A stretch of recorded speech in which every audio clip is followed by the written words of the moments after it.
standing, we take the national prayer. O God of creation, direct our noble cause, guide our leaders right.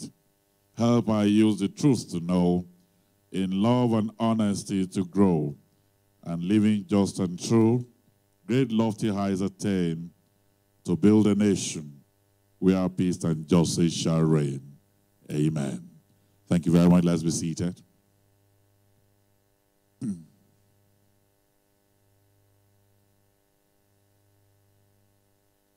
Your Excellency, the President of the Federal Republic of Nigeria, President Muhammadu Buhari, represented at this event by the Honorable Minister of the FCT, I'd like to welcome here Malam Muhammadu Musa Bello. Let's appreciate him and welcome him. Thank you very much. Let me welcome the Secretary to the Government of the Federation, Mr. Boss Mustafa, represented here by the Permanent Secretary in charge of General Services, Mr. Olusegun Adekunle. I welcome you, sir. I'd like to welcome all of you, very special guests that are here. We have here the former Deputy Governor of Kano State, Professor Hafiz Abubakar, who's also here in our midst. The Chairman of the Bank of Industry, Aliu Diko, is also here with us. Let's appreciate him, ladies and gentlemen. The former MD of the Nigerian Ports Authority, Alhaji Aminu Dabo, is also here. Senator Issa Zerua is also here with us. I'd like to welcome all of you special guests, distinguished ladies and gentlemen. Today is absolutely very special. On behalf of the Office of the Secretary to the Government of the Federation, on behalf of very committed Nigerians, let me welcome all of you, Your Excellencies, distinguished ladies and gentlemen, to the National Policy and Development Summit, a summit that is designed to interrogate the change agenda. Your Excellencies, it is very clear that the future now imagined is extremely very different from anything we have ever known. There is no period of change that remotely resembles what a nation is going through now. We have gone through revolutionary periods of change, but none is as powerful and pregnant with opportunities as what is beginning to unfold in Nigeria.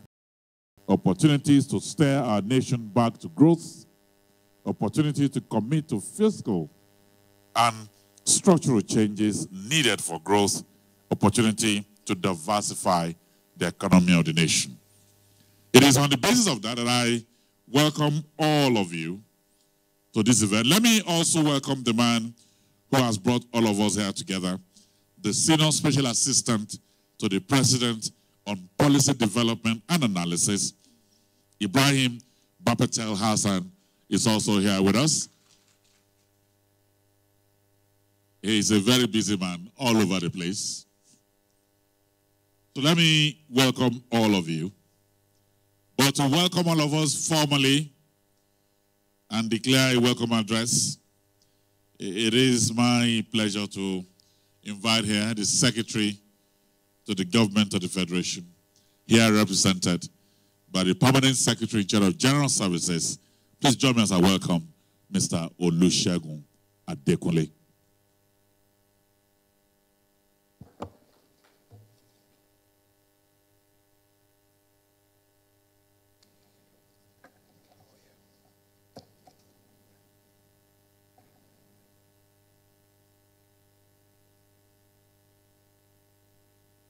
His Excellency, Muhammadu Buhari, President of the Federal Republic of Nigeria, who is ably represented here this morning by the Honorable Minister of the FCT, Malam Muhammadu Bello, members of the National Assembly here present, heads of various federal government agencies here present, leaders and captains of industry, distinguished ladies and gentlemen. My name is Olusegun Adeyemi Adekunle.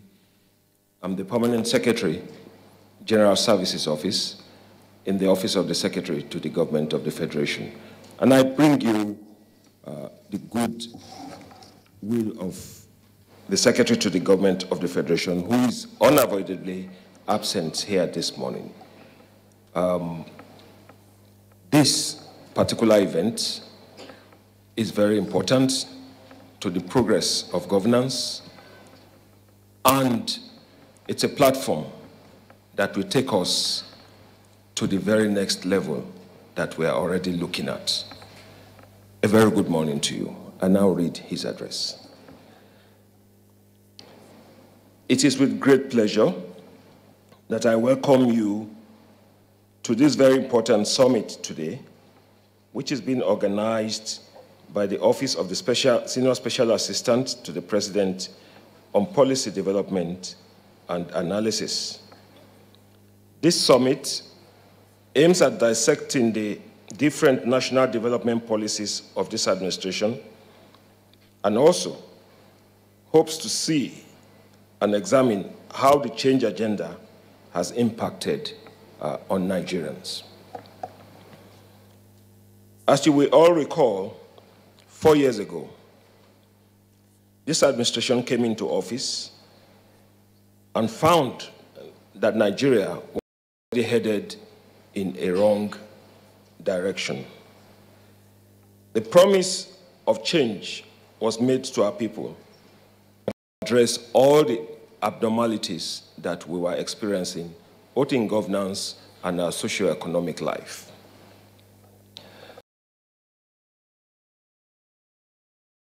Challenges that faced our government and the resistance from those who are feeding fat on the unfortunate situation of our country. This summit, therefore, promises to review the strengths and weaknesses of the administration's policy agenda as we strive to take Nigeria to the next level. With the array of distinguished panelists gathered here today to discuss the very many national policies and development strides of this administration, it is hoped that this gathering will come up with ideas and recommendations that will assist government to improve on its performance level. This event is therefore put together as a soul-searching for this administration in its bid to deliver on their change agenda promised to Nigerians, how best to attain them, and how best to take us higher. I therefore call on all participants to be frank in their discussions, as you will be contributing your quota to the development of Nigeria in one way or the other. Your comments and contributions here today will go a long way to serve as critical inputs and ingredients in the next level agenda of the Muhammadu Buhari-led administration.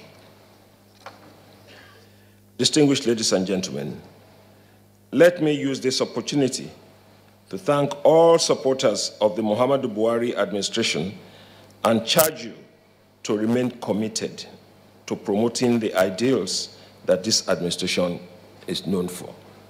Integrity is the base of these ideals.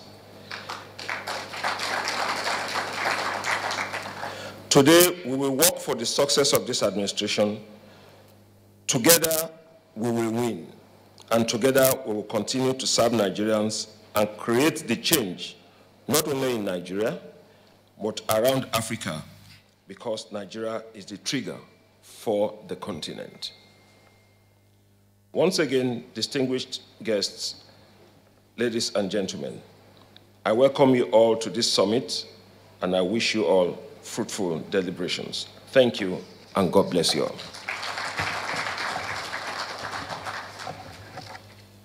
Let's appreciate him and put our hands together one more time as he steps down. Every step he takes is there on the side to the government. Okay, great.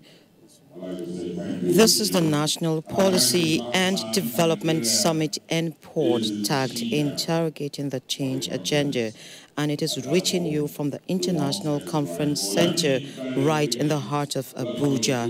It is a sunny afternoon out there, and this program seeks to look at where this administration picked up activities at the inception of its governance that's way back in 2015, take stock, make projections, and of course provide solutions to the issues that are still persistent in the Nigerian economy, with the sole aim of getting the right policies in place to move Nigeria to its projected growth stance. I am Leah Katin Babatunde, and will be guiding you all through this live program.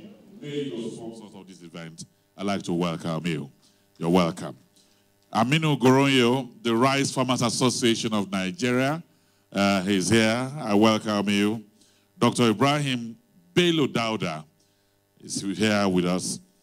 Dr. Usman Ishaku, I'd like to welcome you very carefully. Also here with us from the Federal Character Commission, Mohammed Bello. You're welcome, sir.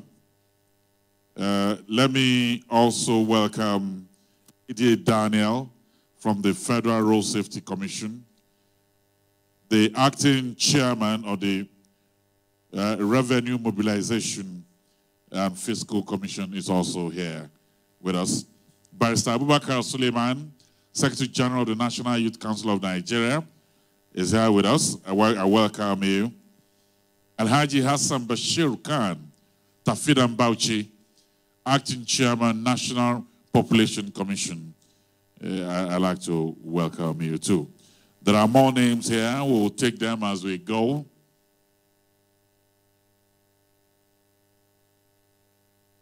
One fact is very clear, that the change period marks a major watershed in the political history of Nigeria.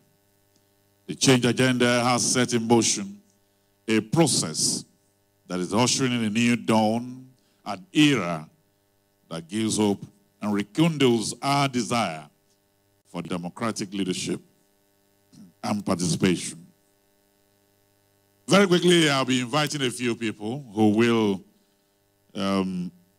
if you call it goodwill message, you'll be right. If you'll also call it their testimony about what this spirit has done to them, to their businesses, you'll also be right. So let me kick off by inviting Mr. CNC Nwachuku of Victoria Farms to step forward here. He's a poultry farmer, probably has one of the biggest and most modernized poultry farm on the continent. I'd like to welcome you, Mr. Nwachuku, to the microphone.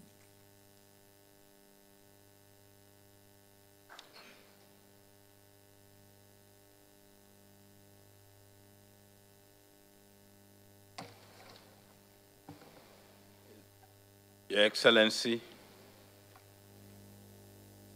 President of the Federal Republic of Nigeria, I believe is represented by someone, FCT, Minister, and all other officers. Let me say all protocols observed. My name is CNC Nwachuku.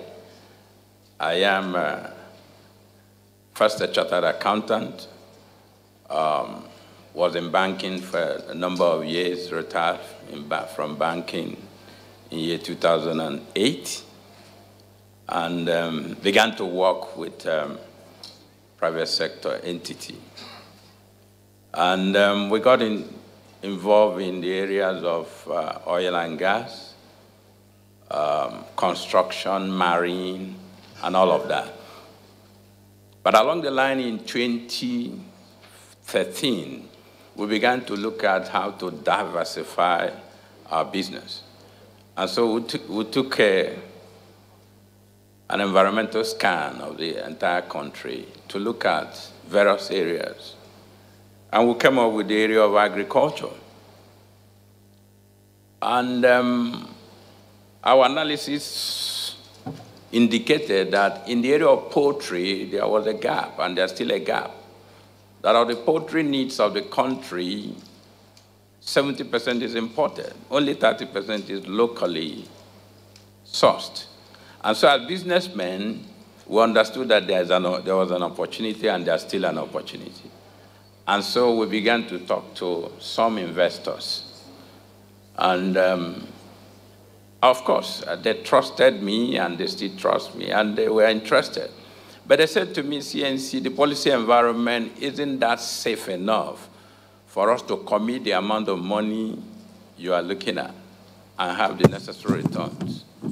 So we need to, let's warehouse it. And so it was a bit difficult for me. But sometime early 2016, they summoned me for a meeting and said, come, from what we see, it looks like the policy environment is good enough. It looks like this government has decided that agriculture should actually be a business. It looks like this government is interested in food security and ensuring that the entire population have access to good nutrition.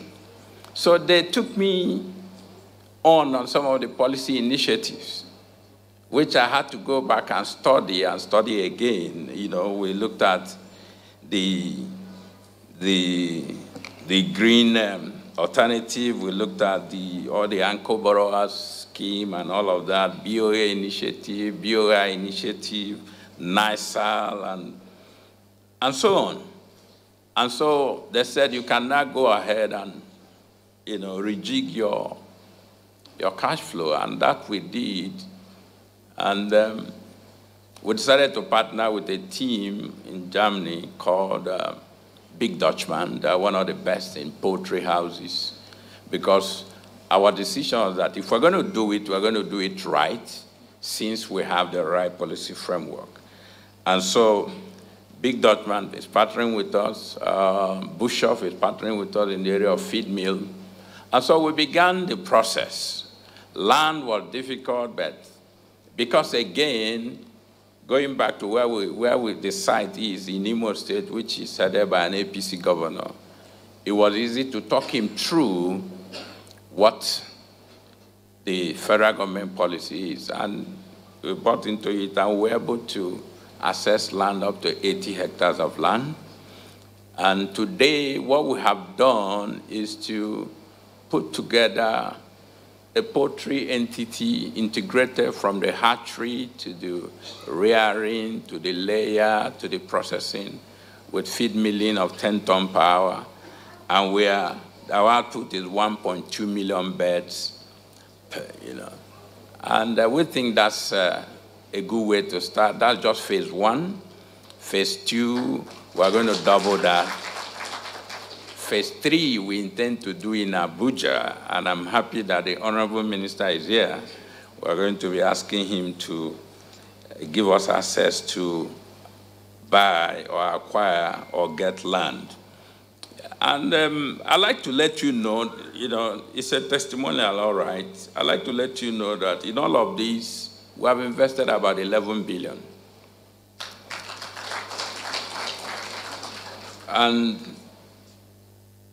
what did we do? We acquired land, we built infrastructure of roads.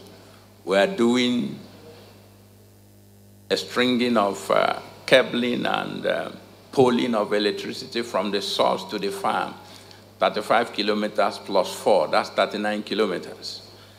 We installed 635 kVA by 4 generators in the place. Of course, if the Minister of Power is here, he will know that's a mini IPP on his own. And we've done several things, done the infrastructure, impacted the environment. introduced what we call our grower scheme. So we are partnering with the local people so that it's a win-win for us. And someone asked me, why are you putting 11 billion in an uncertain environment? That's his word. And I said to him, when you look at the policy initiatives of the current government, it gives a lot of safeguards. I can comfortably, even though we have not borrowed, I can comfortably go back to central bank based on anchor borrowers form and refinance my 11 billion. Isn't that a testimony? I can go to the MD of NISAL, who is here, and discuss with him and said, I want to do phase 3 in Abuja. Can we? And because those initiatives are there, they bring the confidence that the businessman needs to take the risk that is possible. And it also, I told the man, I have faith in our country. And I think that's the best testimony. We must have faith in this country. We have no other country other than Nigeria. So wherever you go, with all the billions of dollars you have, if he's not here, then there's no fun. So for me, all I could say to a number of people that are here is this. If this is how far we have gone, then we must do as much as we can to ensure that there's consolidation. Because maintaining or rebuilding is always more difficult than maintaining. It will pay us as a people to stand on these existing policy initiatives and push it until we attain the efficiency that we have. CNC, are there problems? There are a lot of problems. And I have to use this platform to let it be known. It's not all roses, so that we don't run away with it. There are problems. Power is still a problem, but I know that we've been told that there are things going on. The poultry section, NISAL MD, you are here. I don't know if somebody from Ministry of Agric is here. We as poultry farmers are still thinking that we've not been fully integrated into all that is going on. But be that as it may, what I like to say here is that we are comfortable with the environment, we are comfortable with the policy initiatives, we are comfortable with the implementation processes, and we will do more as time goes. Our project, of course, as it is today, is employing 1,502 people, directly 1,500, indirectly. In training, some of them are in training in Germany on how to maintain and run the farm. And so I'd like to thank everyone. The representative of the president, please extend our warmth to him, that we are happy with what is going on, and we only plead for sustenance of the policies. Thank you, and God bless.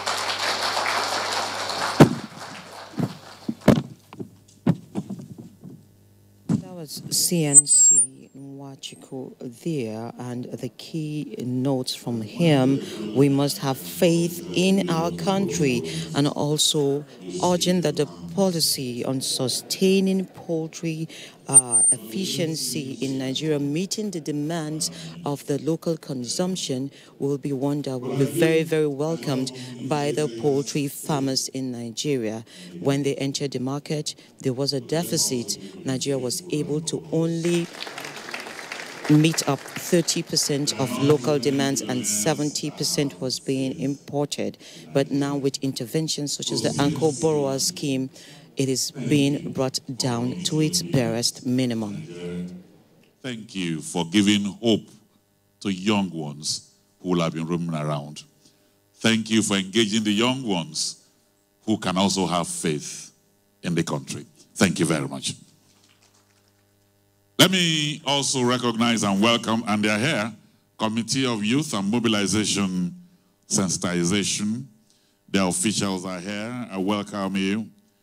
Also here, Comrade Alhaji Hamza Mohammed, National President of the Nigerian Union of Mine Workers, and is also a member of the Central Working Committee of Nigerian Labour Congress, and they're also having an event very close to us. Also here, representing the Director General of the Voice of Nigeria, is Edith Nelson Udodo, Director of Strategic Planning and Corporate Development of Voice of Nigeria. Let me also welcome a few other individuals. Professor Hawa Ibrahim from Harvard University is here with us. It's also so brilliant that when we have some of our people, where's Professor Hawa Ibrahim? Don't hide yourself. You can't be a professor from Harvard and you're hiding somewhere. We need to know that our daughter is part of the change agenda and part of the development. Thank you very much for bringing your knowledge home. Honorable Shaku Yamawo Tanko is also here. We welcome you. Architect Waziri Bulama, Deputy Director General, Buhari Campaign Council. Mohammed Bello Tukru, Secretary Federal Character Commission, I also welcome you. Hajia Samira Sharif, representing NDDC, is here. You're welcome. Ahmed Buhari, presidential candidate, SMP. Those are the people that are looking towards the future to become president of this country. Ismail Hassani, MD CEO, Platinum TV, and then Dr. Bakut T. Bakut, acting DG, IPCR. They are all here. Let me quickly invite Aminu Guranyo on Rice Farmers Association. Is he here or a representative of the Rice Farmers Association of Nigeria? How about Dr. Ibrahim Bello Dauda? Okay. Dr. Usman Ishaku, do we have him in the house? Okay. All right, Dr. Usman Ishaku, please. Ibrahim Dauda. All right. Let him step forward. Give him a little bit of space.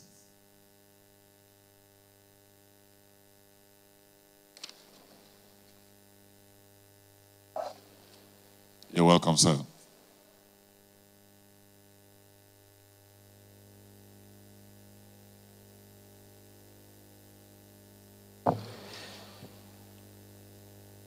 Your Excellency, the President and Commander-in-Chief of the Armed Forces, Federal Republic of Nigeria, ably represented by the Permanent Secretary, General Services, OSGF.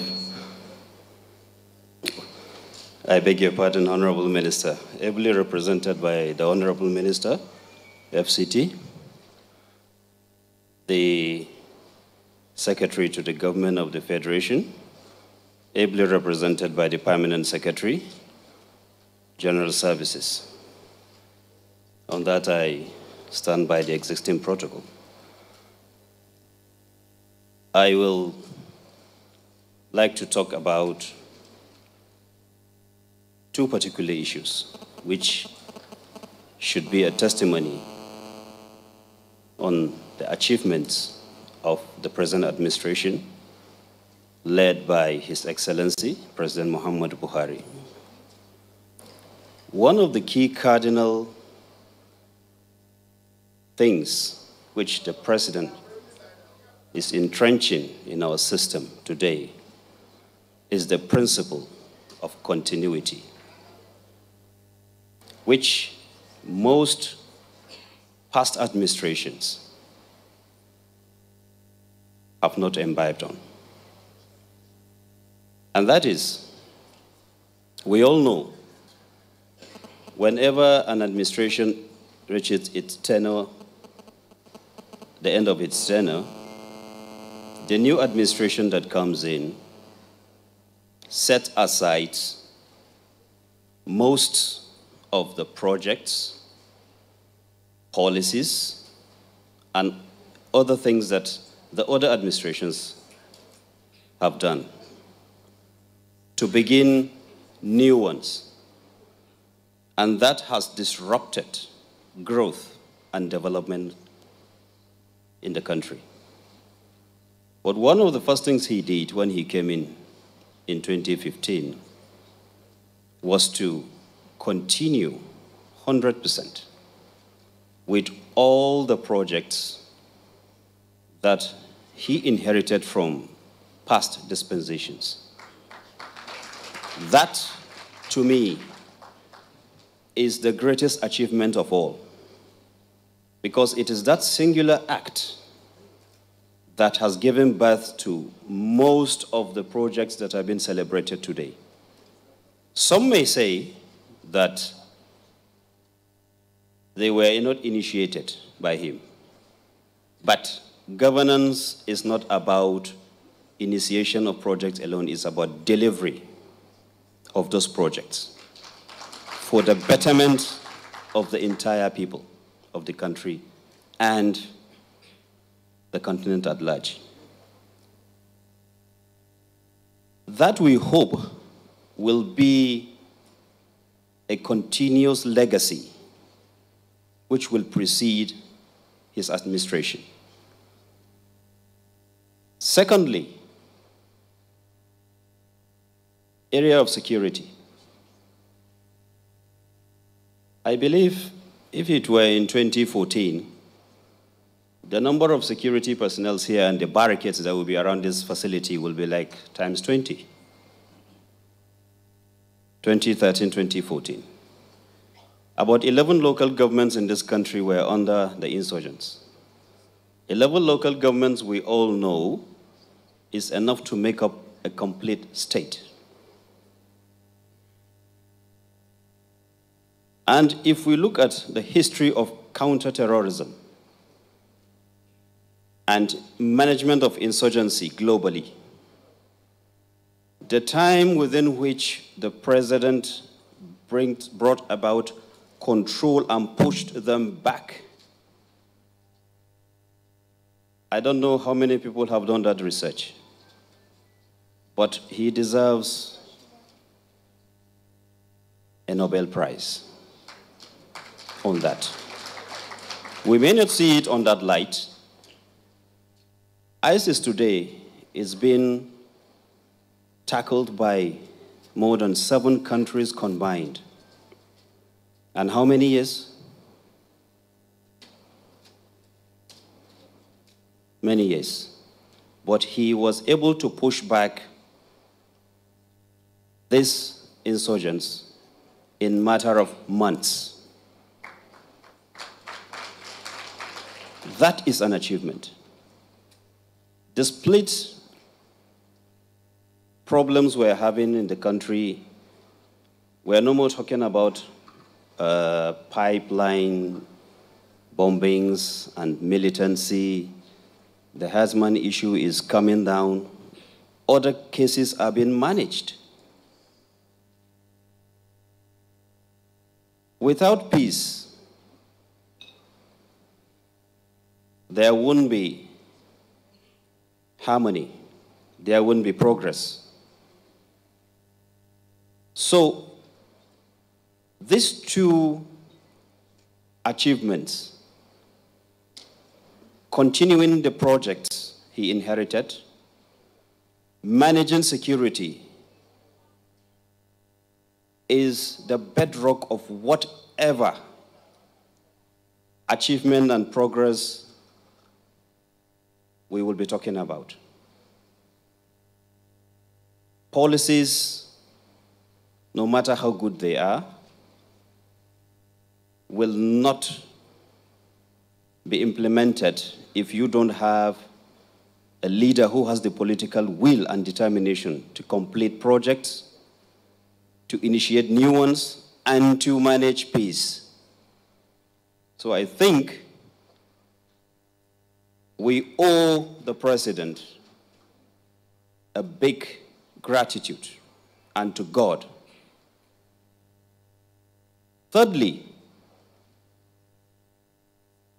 there is no one on this earth that will point to 1 naira or whatever denomination it will be, or it is, to his name in the name of stealing or corruption. He is not materialistic. He is honest. How many leaders today have those qualities? Yet we have. So I believe we should appreciate what we have, encourage, and pray so that he will deliver the best within the time limit he has. Thank you.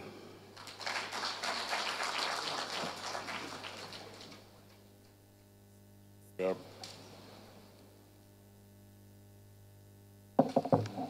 Thank you very much. We appreciate you. Thank you. Let me quickly recognize and welcome a few people here. Sayina R. Riemann, National President of the Cocoa Association of Nigeria, is with us here. I'd like to welcome you to this event. Also here is the Executive Director of the Bank of Agriculture, Gabriel Osio Kenwa, is also here. Let me welcome you. The Acting Director General, Institute for Peace and Conflict Resolution, Dr. Bakut, is here. And let me also welcome Dr. Bello Nuhu Dogundaji, National Secretary General, Federation of Agricultural Commodities Association of Nigeria, Alhaji Balogun Sharif, National President, Sesame Seeds Association of Nigeria, and Nife Achimogo, National President, National Cotton Association of Nigeria. To speak on behalf of the President of the Rice Producers Association of Nigeria is a man who understands the entire process of what it took us to be where we are right now, particularly from the point of view of the Anchor Borrowers Program, a former Director of Development Finance of the Central Bank of Nigeria, Special Advisor, Development Finance to the Governor of the Central Bank of Nigeria, and Chairman CEO, Agrotech Limited, Rice Processing Company in Edo State. And he also understands very clearly the processes within the Anchor Borrowers Program. Please join me as I welcome Mr. Paul Nduka Eluwoiwe.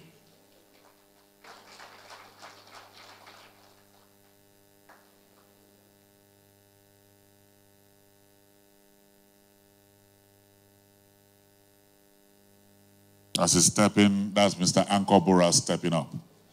I'd like to welcome you. Thank you so very, very much. I'm not speaking for Goroyo. I'm speaking for myself, what I know about agriculture and agricultural development in Nigeria. Mr. President and President of the Federal Republic of Nigeria,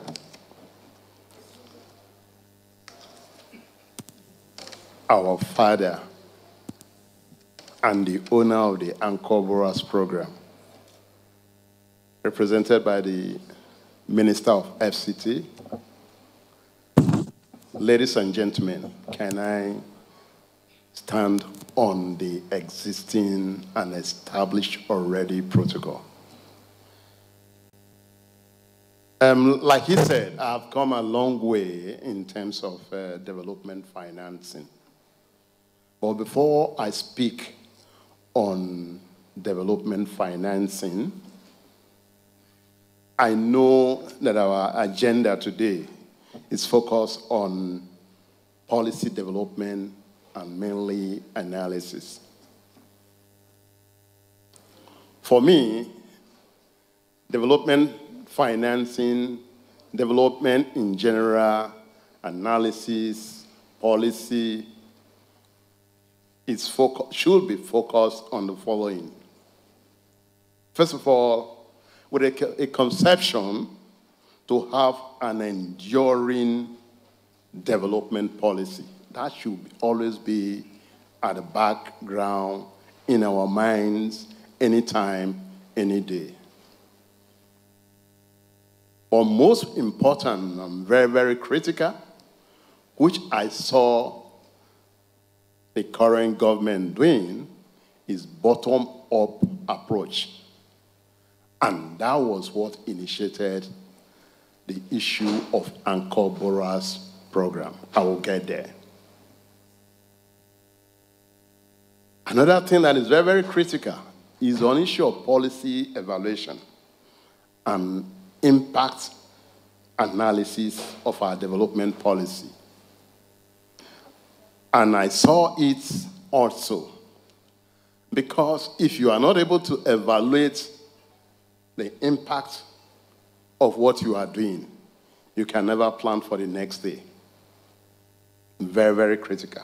So that will require review and rework of every agenda of government with a view to bridging the identified gaps in policy. It has been one of the focus of this regime. From the few things I have seen and I have done and we have participated in when I was special advisor to the governor of Central Bank of Nigeria. And returning back on the issue of development agenda, particularly with respect to agriculture, one of the critical things that came to our mind during the campaign process of the present government in 2014-15, we took note of every issue that was raised by Mr. President then. And his main focus was agriculture. And as the leader of the team focusing on agriculture and development finance of the Central Bank of Nigeria, the only thing we focused on was to pick every issue that was raised during his campaign process. And I am happy today that he didn't disappoint Nigerians on agriculture.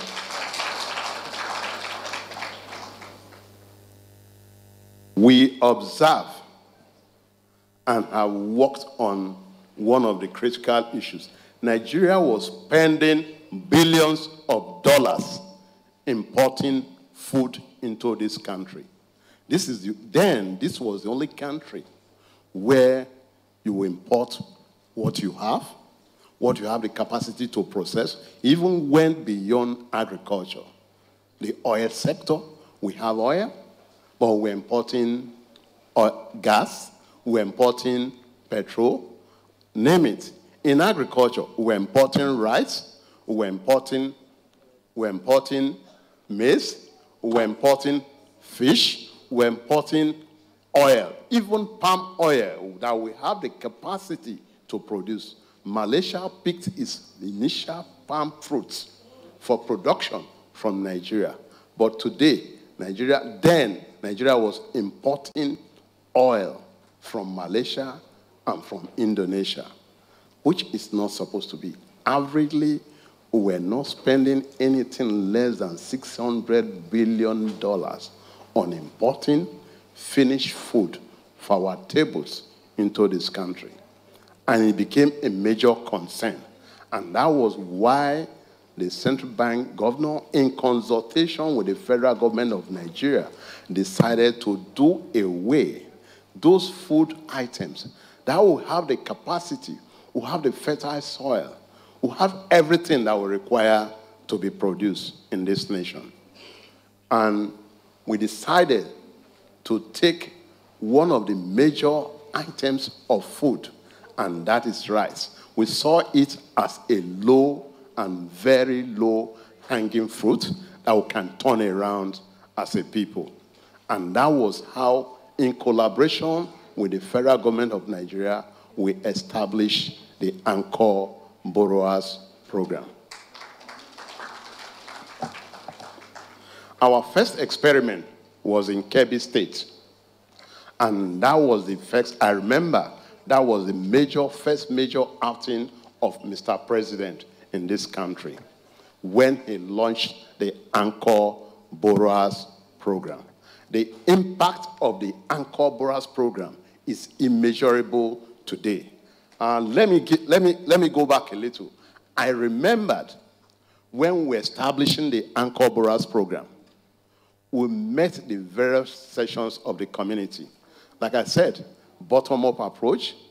We went to all the farmers, all the nooks and crannies of this country, reaching out to the smallholder farmers because they were very, very critical.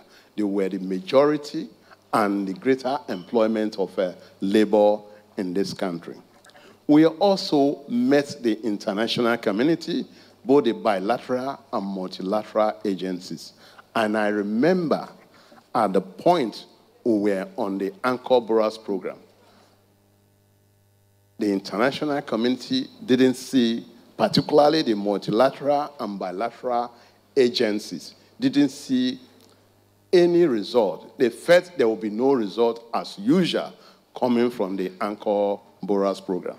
But let me tell you, the beautiful thing about the Anchor Borrowers Program, at the end of the day, we were now being begged by the same group of persons, both the multilateral and bilateral agencies in Nigeria that were involved in agriculture, wanting to be a part of the Anchor Borrowers Program. That is the extent the Anchor Borrowers Program have helped this nation. In terms of productivity and the outcome, so that I will not be taking so much time, in terms of productivity and outcome, the first year of the Anchor Borrowers Program, the 400,000 farmers were anchored on the program. Productivity of the farmer, particularly the rice farmer, increased from 1.5 tons per hectare to 4 tons to 8 tons per hectare. I wish Mr. Goronyo is here, and Mr. Liu from NISA can confirm that. We increased productivity from 1.5 tons per hectare to 4.5 tons to 8 tons per hectare. Today, as we speak, Nigeria don't import any rice. Any foreign rice you see into Nigeria are smuggled through the borders of Nigeria, which the federal government is tackling today. Another benefit of the Anchor Borrowers Program was, as at the time we were setting up the Anchor Borrowers Program, farmers were using seed from their own farms. Viable seeds were not available. But with the Anchor Borrowers Program, the necessary institutions in Nigeria that have the capacity to give quality seed for production were all engaged under the Anchor Borrowers Program. And as of today, and that is why one of the reasons for the increase in yield under the Anchor Borrowers Program. Before now, farmers in Nigeria were not inclusive in the financial system. Under the Anchor Borrowers Program, like I said, in 1 year, over 100,000 farmers came into the platform of the financial system. All of them have BVN as we speak. And that has continued till today.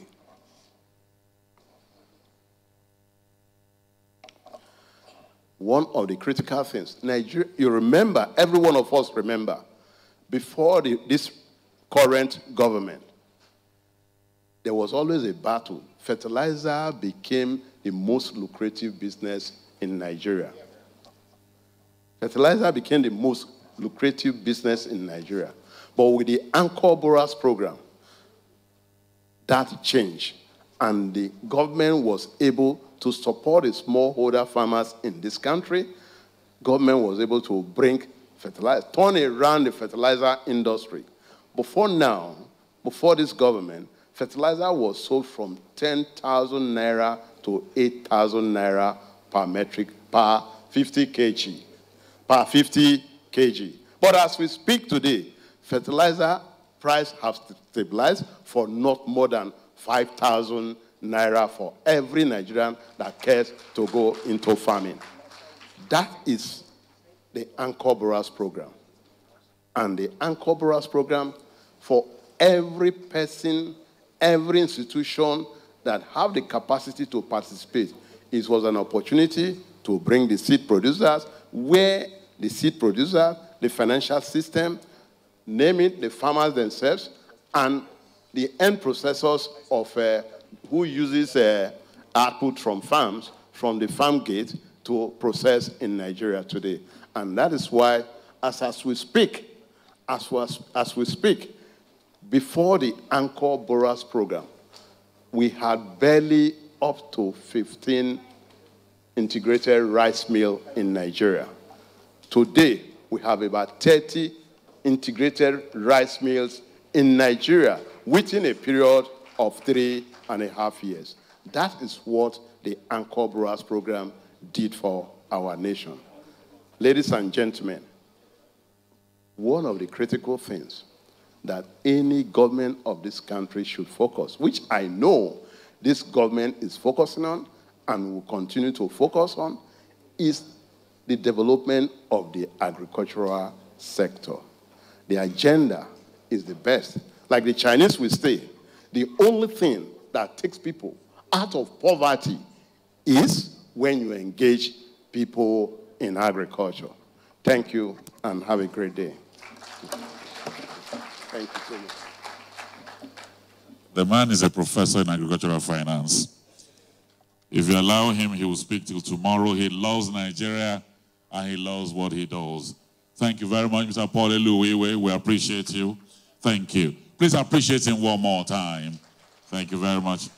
I'd like to welcome here, and let me also say very quickly that some of the things he has said, I'm very sure when we are having our special presentations, the MD of NASAL will deepen some of those things that he has said here. Let me welcome the National Coordinator of the Asiwaju Change Movement for Buhari and Oshibajo, Honorable Simiola Yode. I welcome you. Director Abdul Hakim, Contact and Mobilization, I Stand with Buhari Support Group is also here.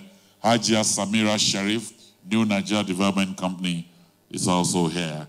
I'd like to welcome you. And so, Your Excellencies, distinguished ladies and gentlemen, let me invite our keynote speaker. And he is delivering these on behalf of the former governor of Lagos State, the very competent Army General Muhammadu Buba Marwa. And he is being represented here by General Yakubu Muazu.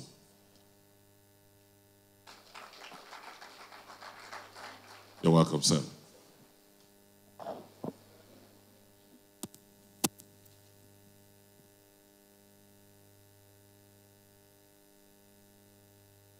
The President, Commander-in-Chief of the Armed Forces, Muhammadu Buhari, ably represented by Malam Mohammed Musa Bello, Minister FCT,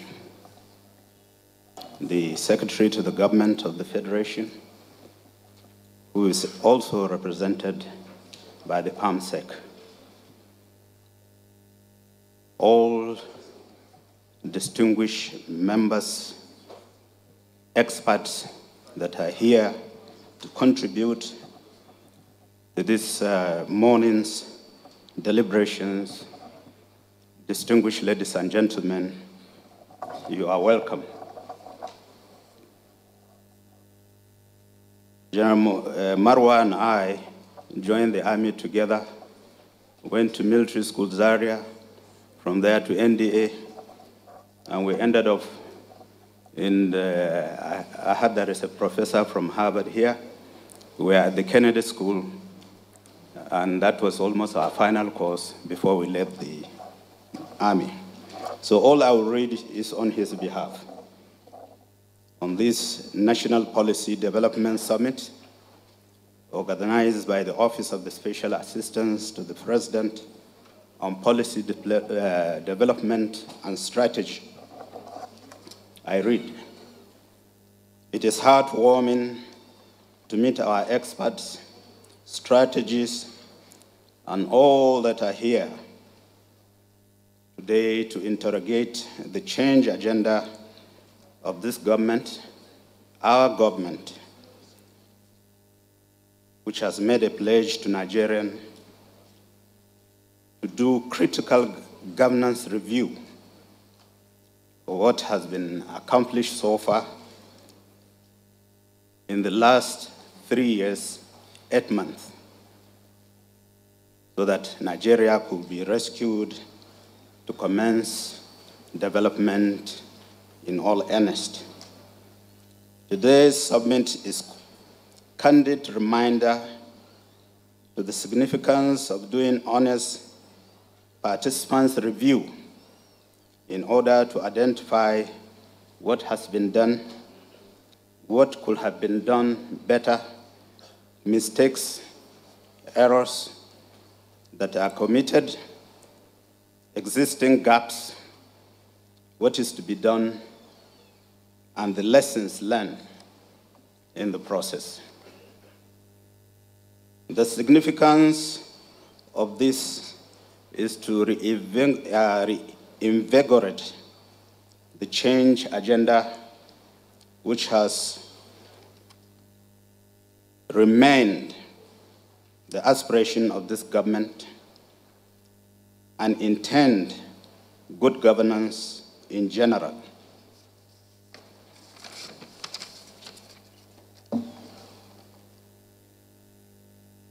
In change management for better governance, as we focus to deliver services at all their best, we must continue to refine our methodology to deliver the very best. In my candid opinion, this reveals the importance of this summit put together by the Office of the Senior Special Assistant to the President on Policy Development and Analysis. Also worthy to note is the theme of the summit, which is to interrogate the change agenda, challenges and lessons learned. We are convinced there is no better time to do this than now. With the array of highly experienced resource persons and experienced individuals, we are indeed sure we'll have an excellent seminar. As a matter of fact, there is no need to belabor the fact that the President Muhammad Buhari-led government inherited a collapsed economy, decayed critical infrastructures, plethora of abandoned projects, insecurity arising, as have been mentioned earlier, from Boko Haram, low national savings, economic sabotage, and corruption on a grand scale. What is most important for now are the lessons learned so far and how to combat the various challenges. Thesis of its operationalization. The thesis to underpin my submission here is this: if these Herculean obstacles to governance and development had not been tolerated by past government and used as a conduit pipe to drain public funds, the government of President Muhammad Buhari would not have inherited empty treasury. In the face of these daunting challenges, public funds must be available for substantial investment in infrastructure that support business. The national economy will have been in a robust state, and the nation and people well-being would have been impacted positively. In governance, what is absence of fund means is that government capacity to deliver on its campaign promises has already been challenged from the very beginning. But because the government of President Muhammadu Buhari promised change, and our people yearn for it, the president has been able to deliver, however difficult and challenging this may be, because it is a contract he has with Nigerians. My understanding of governance confirms to me that governance model of this government is capable of placing Nigeria on the path of fulfilling its manifest destiny if we are patient enough. I dare to ask, what governance model will combine security of lives and property, which is the cardinal role of the state, with the anti-corruption that tend to ensure that looting of public funds is no longer possible? We fail to catalyze prosperity for all if there is a will to act positively in the interest of all. My elementary understanding of governance taught me that once a government is able to generate revenue to provide physical and social security for the people while keeping at bay vested interests whose pastime is always to target public funds for their own private use, such a nation is on its own way to greatness. The change agenda of Mr. President, the economic recovery and growth plan of this administration, the ease of doing business, the Executive Order 6 and 7, and the next level embolden this government, hence the reason for our optimism. Anti-corruption for us is not all about arrest and prosecution of the corrupt. Anti-corruption is much more than that.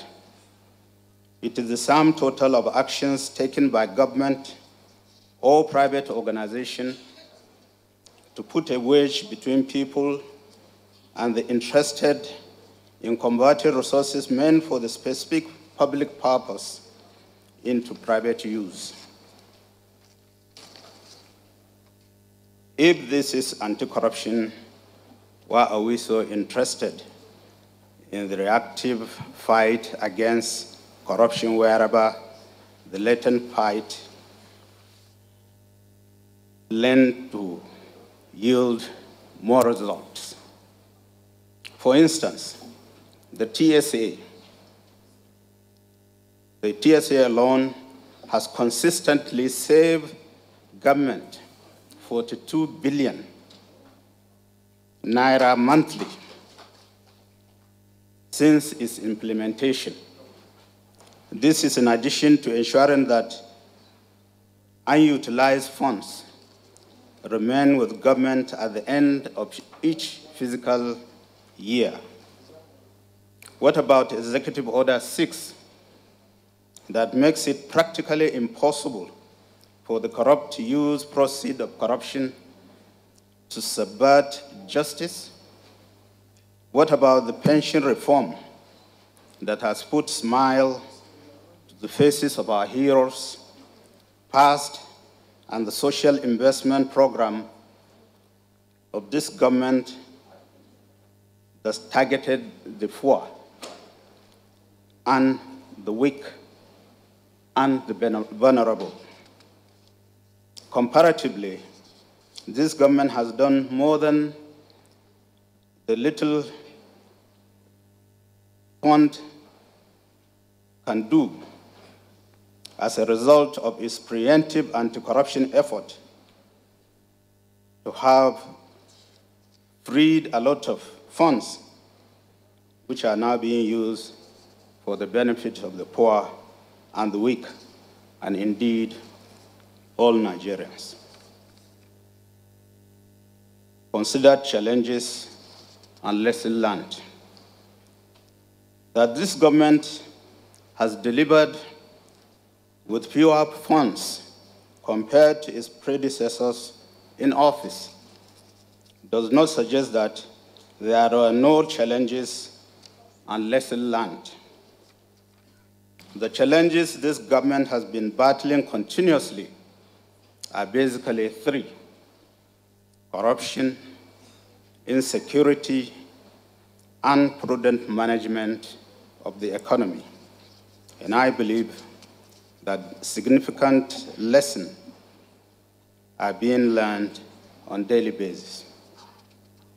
On the fight of corruption, it is ongoing,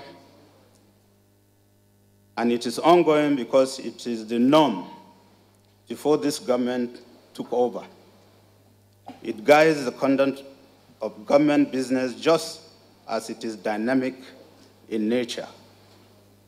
It is dynamic in nature because it teaches the corrupt that the corrupt cannot be wiped out with the snap of the finger. It requires diligent and unwavering commitment and determination. And that is one lesson this government has learned. Initially, the government thought the full implementation of the TSA and BVN will have curbed corruption. But what is left to investigate, arrest, prosecute corrupt element? This thinking obscures the tenacity of the corrupt to evade justice. It was this realization that led the government to implement the implementation of the whistleblower policy, the Treaty of Mutual Assistance and Cooperation on Corruption with more than 60 countries, and the Executive Order number 6, respectively.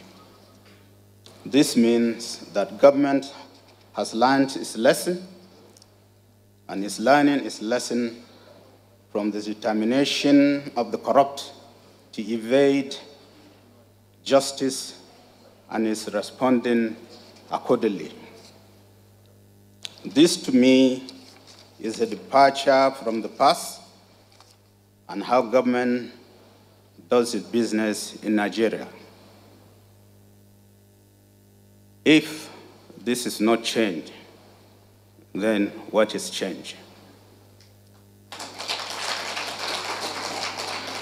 Previously, government does not deploy studious mind to how it conducts its business.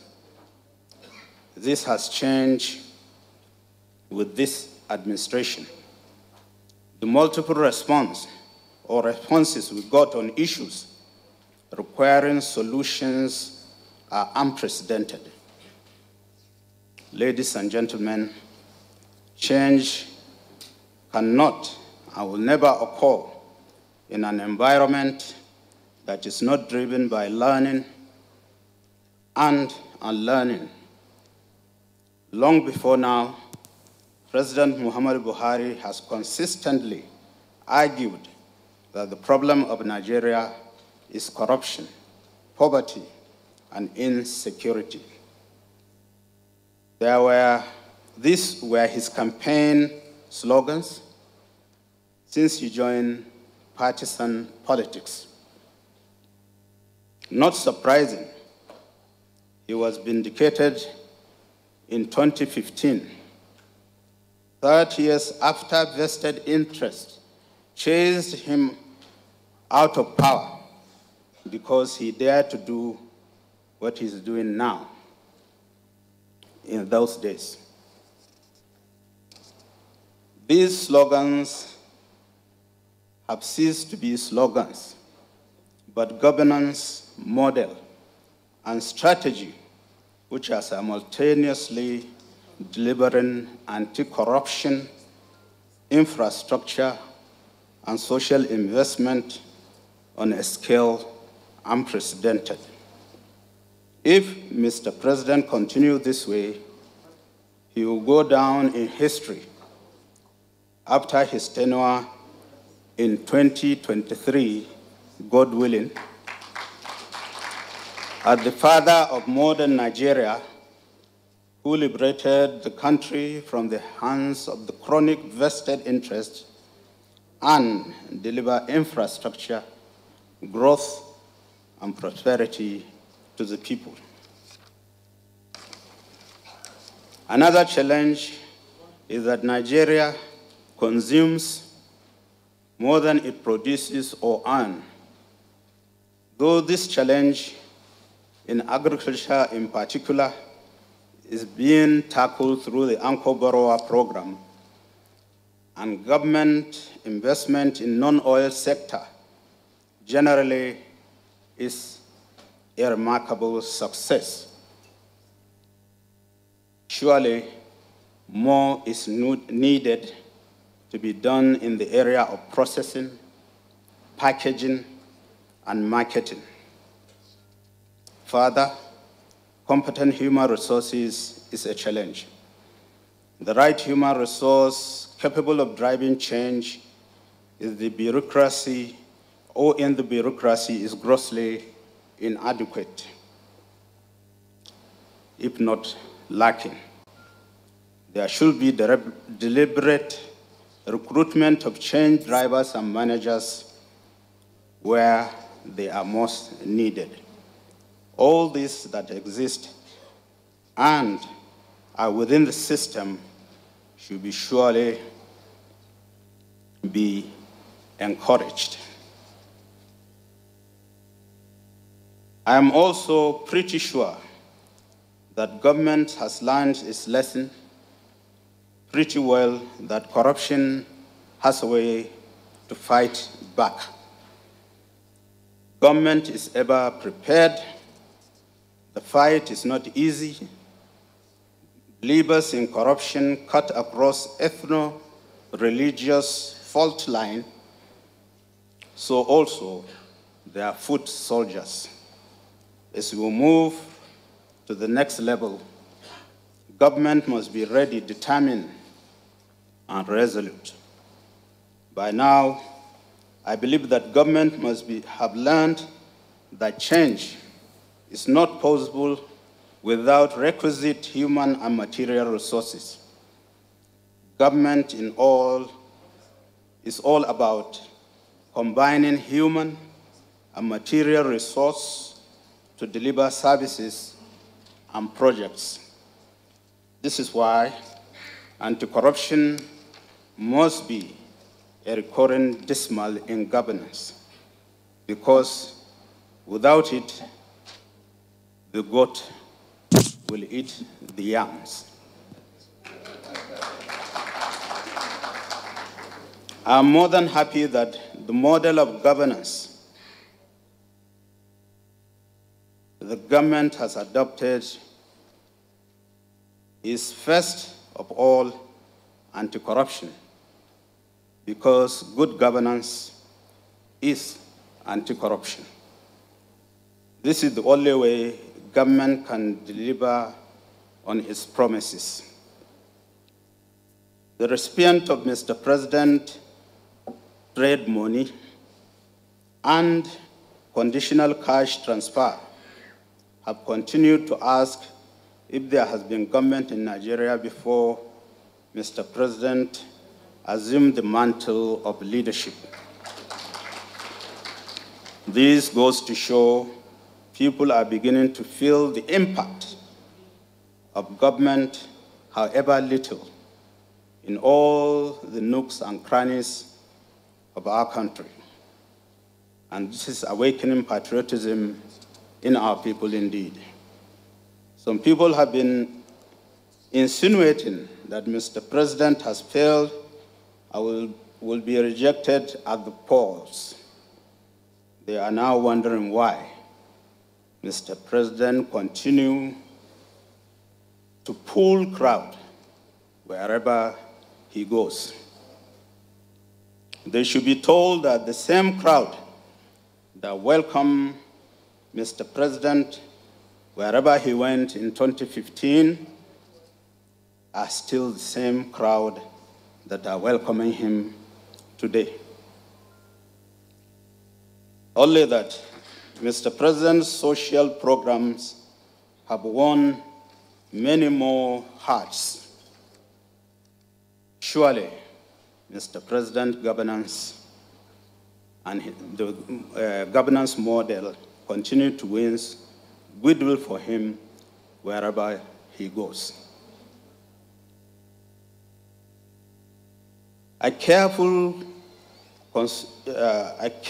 considered fact for me is that when governance challenges are treated with levity, there will be no interest in lesson learned.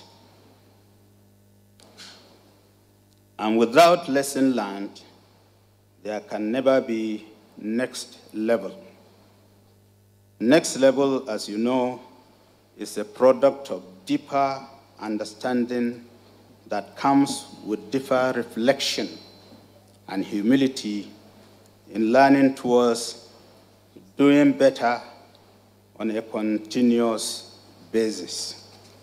Suffice it to say that challenges are inevitable in all human conditions and endeavors, including the management of state affairs. However, what is not inevitable are the lessons learned from the challenges, because it is the vocation of prudent, and we have been prudent thus far to the next level. Although corruption is fighting back, including the use of fake news, misinformation, and blatant, unverified lies, we, the believers of President Muhammadu Buhari, remain undeterred in our conviction to change Nigeria with our focus to the next level, a determination that is necessary, because next level does not mean making governance better for the people only. It also involves dealing with threats and reducing weaknesses through anti-corruption. This makes anti-corruption reforms inevitably the next level. It is in this connection that I'll welcome this intervention from the SSA on policy development and analysis, Alhaji Ibrahim Ba Patel, to our dear President Muhammadu Buhari. 4 years is a long enough interrogation to change the agenda of our government with a view to perfecting the journey to the next level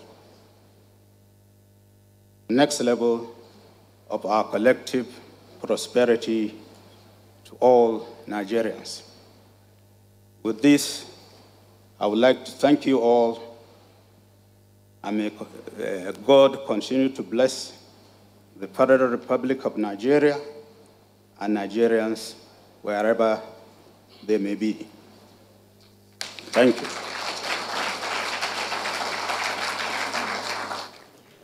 Oh, okay, that is just the keynote speech. And let's take a look quickly and a recap rather of this summit and where exactly the change agenda is coming from. On assumption of office in 2015, President Muhammadu Buhari hinged the running of his administration on three cardinal principles: security, anti-corruption, and the economy. Now Nigeria was bedeviled with Delta militants blowing up pipelines in the Niger Delta, low oil prices, humongous corruption, a proliferation of abandoned federal projects across the country, and a debt in revenue generation, Boko Haram, and a lot of crises also in the middle region stemming from ethno-religious and farmer-header clashes. Now, with interventions coming in, such as the Anchor Borrower Scheme, over $600 million was saved coming from importation of food alone. Now their combined output has seen Nigerians, a good number of Nigerians moving out of poverty, and an improvement in the business environment, consistent growth of the non-oil sector, and a downward trend of inflation. The government is anticipating that this year it will see inflation figures go down to one single-digit figure. And those are the testimonies that have been going on here on what is happening to food sufficiency, which is the bedrock of every society. And of course, the lower part of the pyramid, the bottom of the pyramid, where more people are being empowered to be more productive, to be viable with activities across the value chain, along the value chain of agriculture. Is around?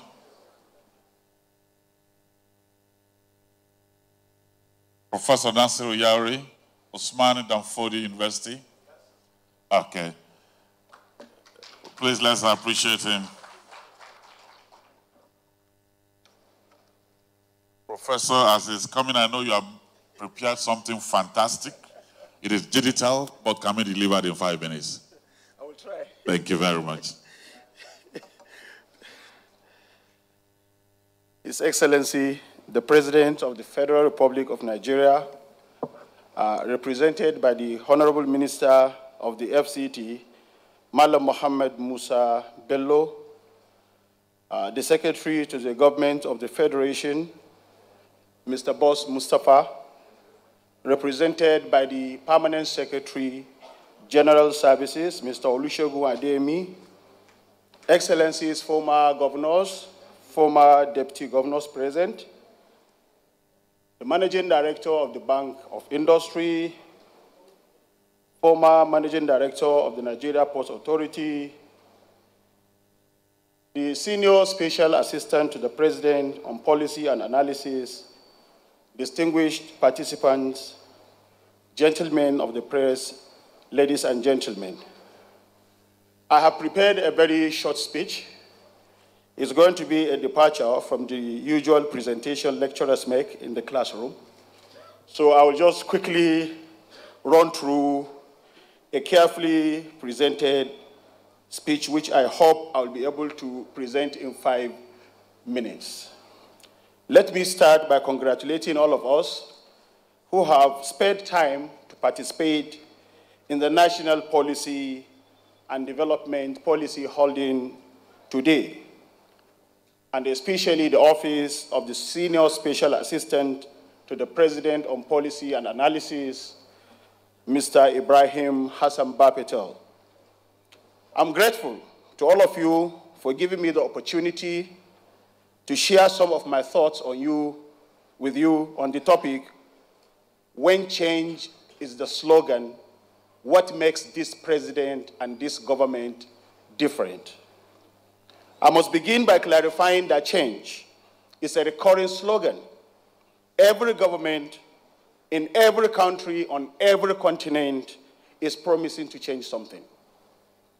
But to make change possible, every government needs well-articulated and carefully stated policy statements to give direction to its short-term and long-run development efforts. Importantly, the success of a policy and its impact on the people hinges much more on proper implementation than the important aspect of policy formulation itself. Leadership and political will are important components of policy implementation, without which a policy statement, no matter how beautiful, will remain a mirage. And this is the issue. I've also learned in the last 23 years I have spent teaching Nigerian economy as a course, I have noted the consensus of scholars that successive development plans in Nigeria actually failed largely due to poor implementation and the lack of political will by successive leaders and governments. This is what this president and this government have offered to Nigeria, the much desired leadership and political will. Now, because this president offers the desired leadership and has demonstrated the political will to implement government policies in spite of the associated challenges and sometimes even dangers, it is up to say that change is possible with this government. Very much unlike our past experiences, we have seen that in the last 4 years, this president has established the desired link between policy formulation and policy implementation in a manner unprecedented since Nigeria's return to democracy in 1999. Therefore, this president is different, and this government is different. As important stakeholders at this summit, we have the opportunity to discuss the relative successes and failures of government policies and to offer suggestions and provide solutions, having in mind, and this is key, that the government of the day will not only implement the policies and programs it designed, but will take into account the inputs of stakeholders. I therefore want to urge participants at this summit to play the important role of encouraging a government, because that's what we'll be doing mainly, encouraging a government that is led by a president who is committed not only to policy design, but also to policy implementation by brainstorming policy successes and challenges and advising accordingly. Permit me to clarify an issue before I leave. I'm sure I am still within the time. I have 3 minutes left. When I said that this president has demonstrated the capacity to bring government policies and programs to life, what do I mean? What are some of the evidences? I will direct our collective inquisitiveness into 3 main policy thrusts of this government due to the constraint of time. And the first one is the economy, particularly in blocking financial leakages and in triggering economic diversification. This president and this government, in my humble opinion, have been able to translate their policy statements on the economy into action by implementing the government treasury single account. There is no doubt about that. This is to block the financial leakages and improve revenue generation. Between 2016 and 2018, government agencies like the Nigeria Customs Services, the Federal Inland Revenue Service, Nigerian National Petroleum Corporation, and Nigeria Ports Authority, amongst others, recorded unprecedented improvement in revenue generation and remittance. The Federal Inland Revenue Service, for example, generated 5.3 trillion naira in 2018 alone, the highest revenue it generated in its history. This is the highest revenue performance of that agency throughout its history. In 2018, and for the first time in many decades, the Nigerian government budgeted to finance about 63% of its budget from non-oil sources. As a government that is focused on continuity, the policy thrust of the 2019 budget document, if you read it, is tied to the objectives of the Economic Recovery and Growth Plan, which rests on the tripod of growth restoration, investment in people through various social investment programs, and building a globally competitive economy by focusing on critical infrastructure. And this is made possible, of course, to a large extent, in spite of the dwindling oil revenue, by the ability of the government to block financial leakages through the TSA. So the TSA has helped to bring some degree of financial stability to the country. No matter the perceived advantages of the TSA, if it had not been put into effective practice, as we see happening today, it will have remained merely a lofty idea. So there is no point claiming we started the TSA. We developed the TSA as an idea. The most important thing is to put it into practice, and this is what this government has offered Nigeria, political will.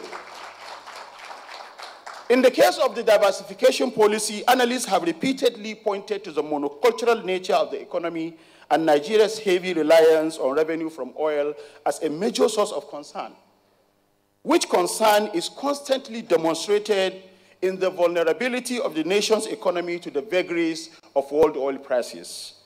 This president and this government have successfully kick-started the diversification policy in Nigeria, the long-awaited diversification effort, and tremendous successes have been recorded in agriculture, particularly in rice and poultry production.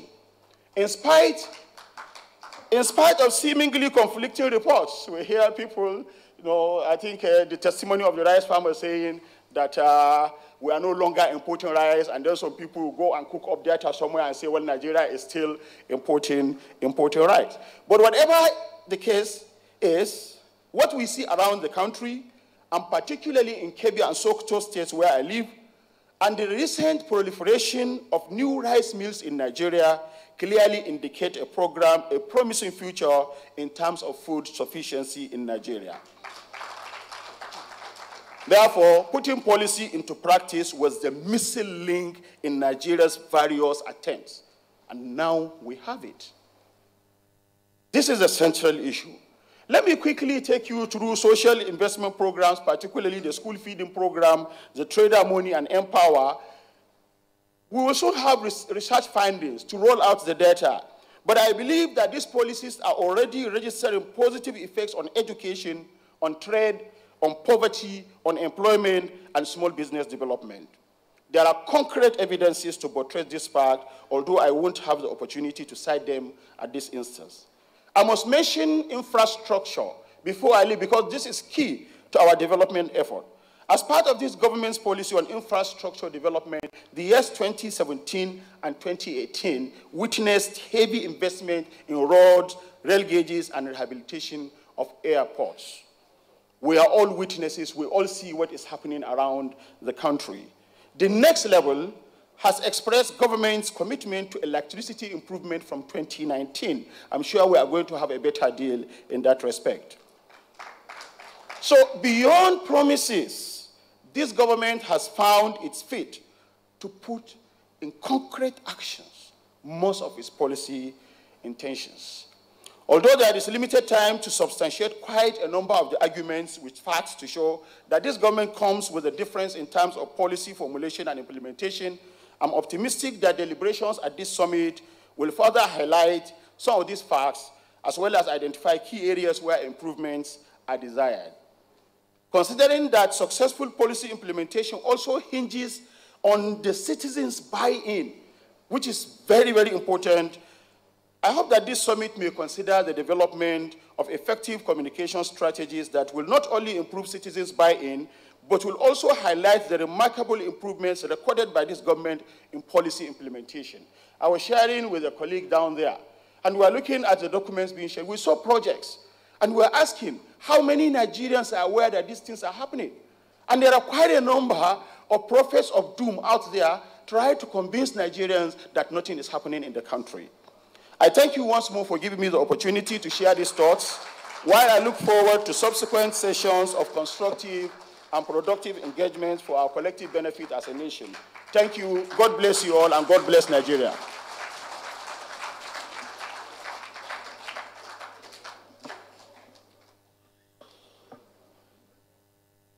I was quite mindful of the fact that the man coming was a professor, and they don't keep their discussions short. But he has done extremely well.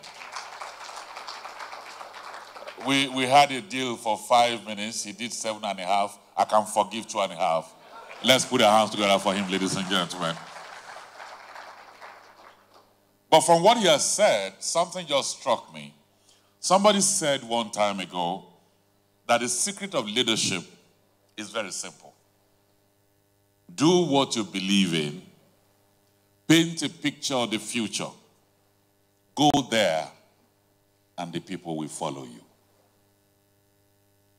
I don't know if Dr. Ronnie Ajao agrees with me.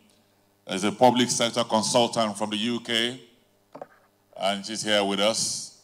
Dr. Ronnie Ajao is just stepping forward here. Even all the way from the United Kingdom, she has a little camera through which she's monitoring things in Nigeria.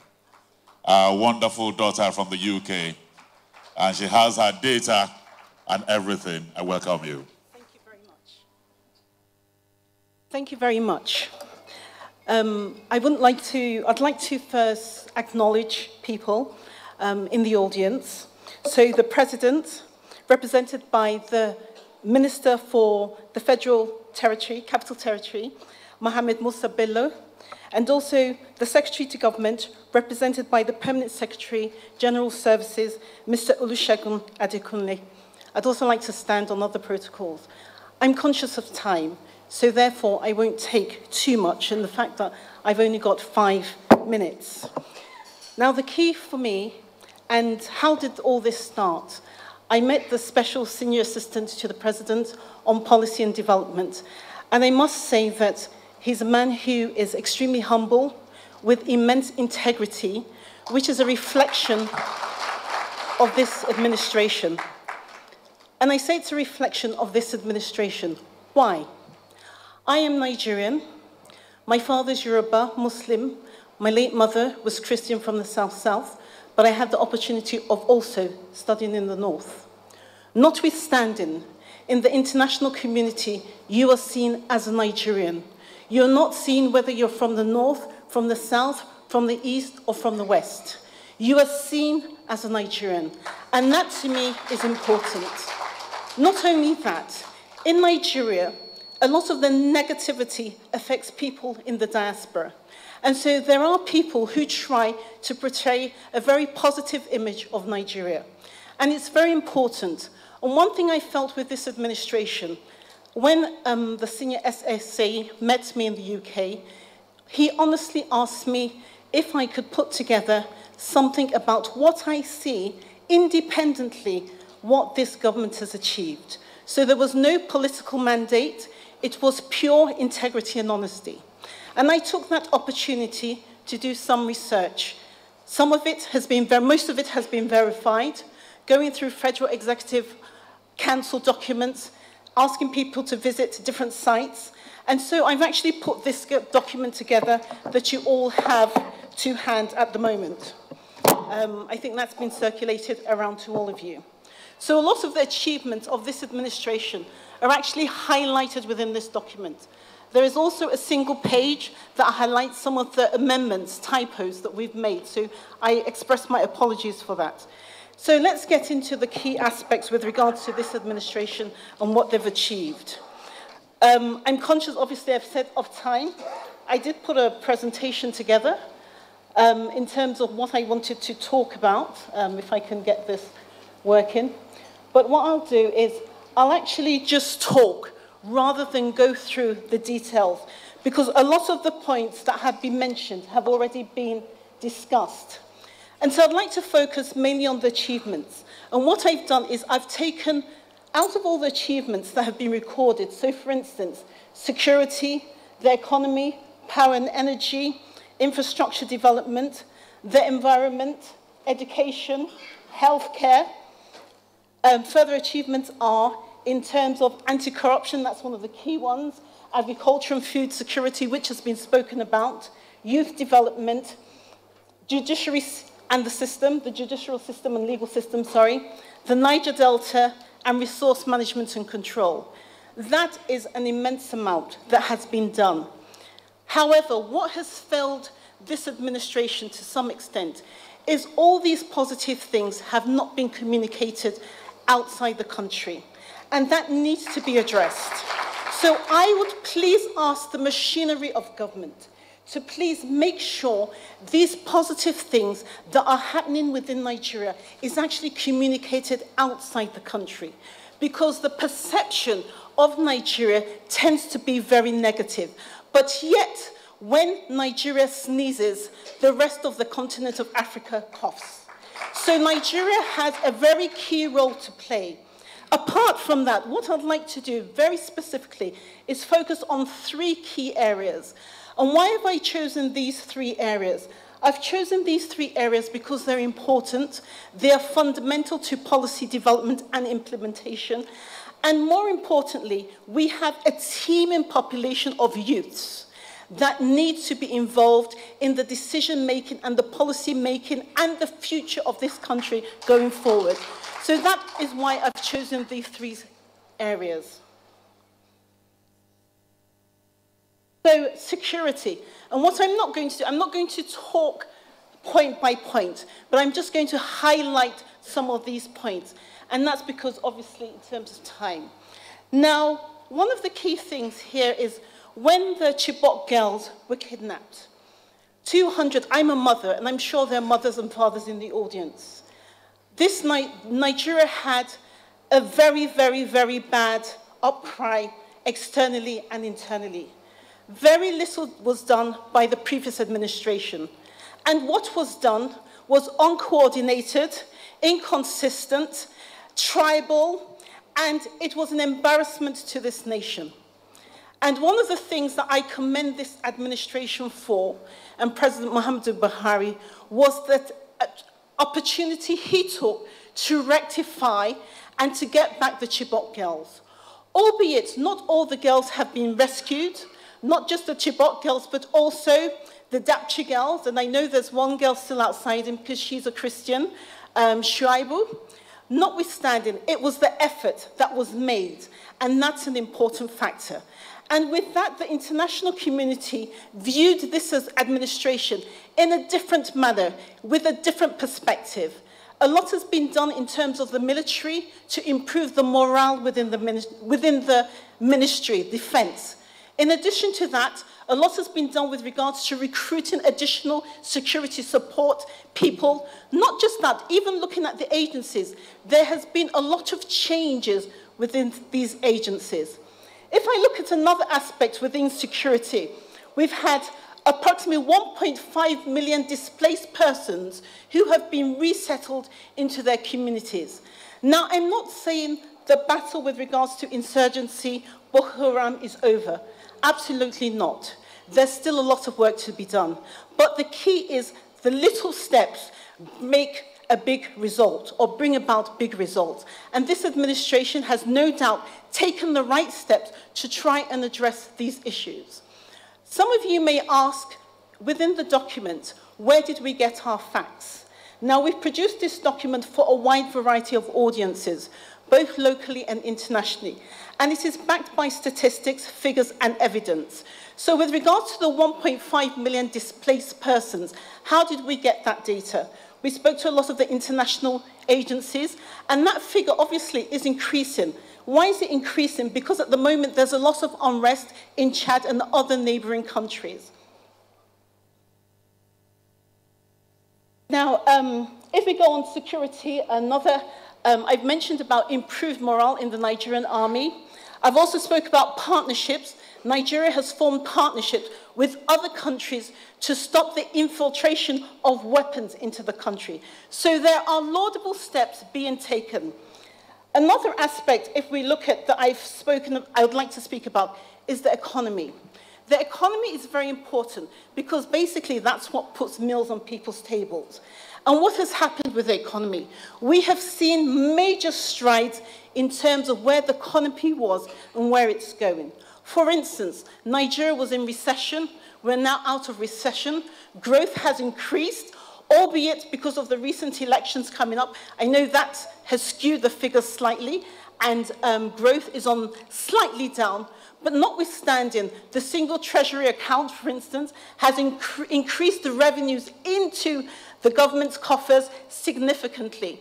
Another example that I'd like to draw on is if we look at, I'm talking additionally in terms of the economy, yes, the Integrated Personal System, IPIS, that was a system that was brought into Nigeria by the World Bank back in 2009.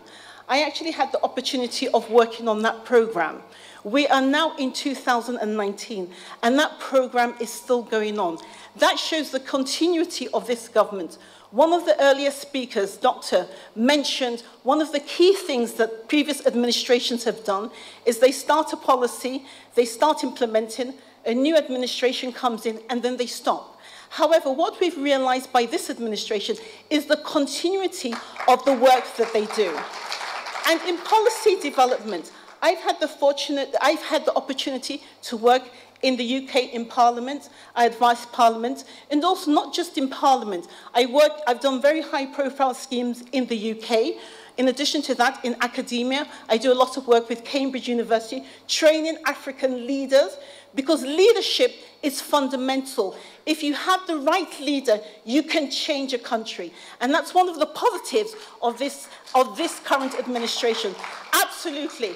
Research, one of the passions I have is leadership.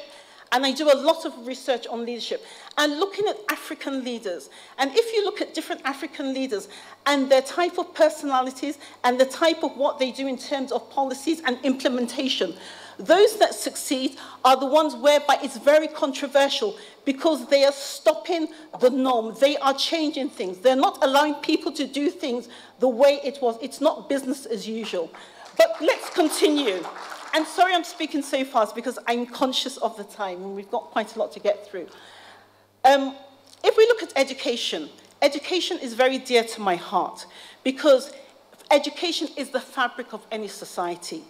And it's a shame the way in which our educational system, especially at the primary and the secondary school levels, in the past has deteriorated. In the past, if you went to universities like ABU, Unilag, Binning, you went to the UK, they would accept you with open arms, and they knew that you got a very, very good education. Nowadays, we see Nigerian children who come to the UK with 4 postgraduate, but yet they haven't got the basics. And that's a shame. So the fact that this government, this administration, is focusing more on education and putting the investment in the 2015 budget, 2016 budget, I should say, education was the second largest that was allocated by this administration to show the importance of education generally. Now, also in education, one of the things that we've suffered is teachers, the quality of the teaching staff. El Rufai, very controversial with regards to what he did in the educational system, but it made a difference. And that's what other state governments should be doing. If we look at Niger State, Abubakar Bello, he did a major educational transformation program with the University of Cambridge. It's making a difference. So what am I saying? It's important for us to get this right. If we get the education system right, these young ones will be the leaders for tomorrow. And therefore, this current administration has put a lot of investment and a lot of focus on that aspect.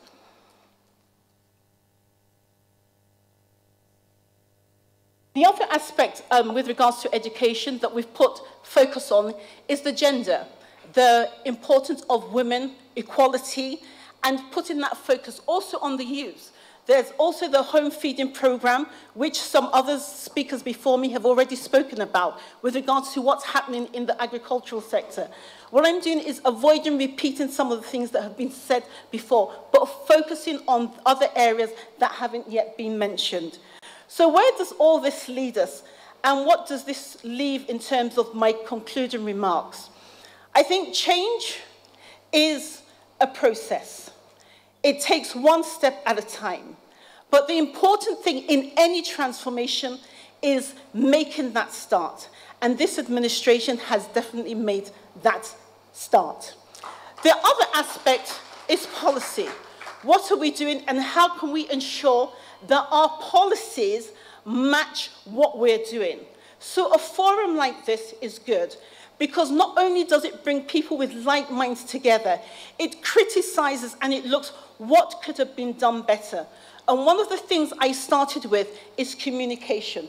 This administration needs to communicate much more in terms of its achievements to the electorate. I think that's very important, not just internally, but also externally. The other aspect, finally, that I'd like to sort of talk about is where are we taking it in terms of, and I've mentioned actually forming groups to actually ensure that these policies are taken forward a lot more. I think it's crucial, I think it's important. And I think with this administration, that change is obviously showing. The roots and the seeds are there, and what we need to do is to continue with that change mandate. Thank you very much, and thank you for listening.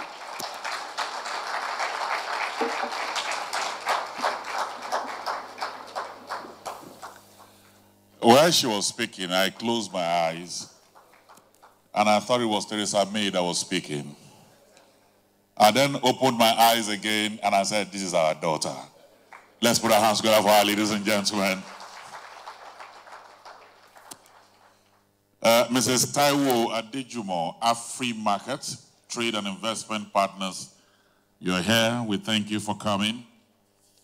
Professor Bapa Muhammadu Aliyu, Executive Secretary, National Commission for Colleges of Education, Representative Abubakar Yahuza is also here. Let me welcome you. Dr. Manga S. Asha Asa, Director, Contact and Mobilization, North Central, Project 4+4, Buhari Oshibajo 2019. I welcome you.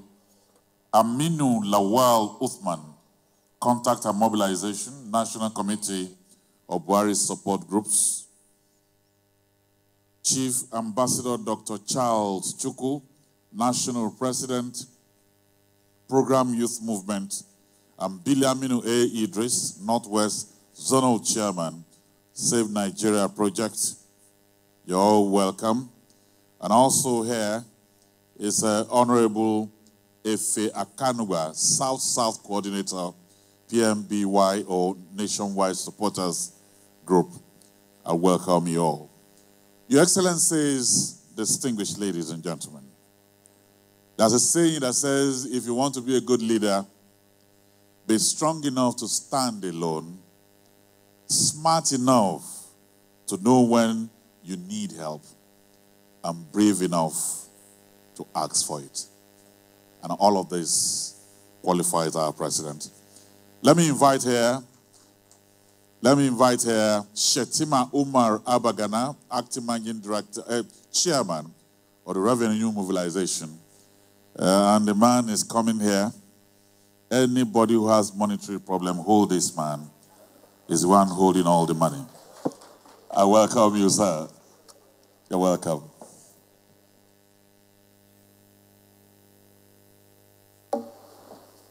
Excellency, President Muhammadu Buhari, represented by the Honourable Minister, FCT, Alhaji Muhammadu Musa Bello, Secretary of the Government, represented by the Permanent Secretary, other protocols observed. I haven't got much time, and I've been given a very difficult task, and I'm also not a professor or a lecturer, so you'll have to forgive my weaknesses in presentation. Revenue, I've been asked to talk about revenue and some fiscal matters. Revenue very wide. And part of the constitutional mandate of the Commission is to monitor revenue into several major institutions, NMPC, DPR, FRS, Customs, and CBN. To summarize the revenue generation of these agencies in a few minutes is a very difficult task, but I'll do my best. Basically, majority of the revenue coming to the Federation comes from the NMPC and DPR from oil. Oil has suffered in the last few years, particularly during the last 3 or 4 years, as price has crashed, perhaps from about $100 a barrel to about 40, 50, 60.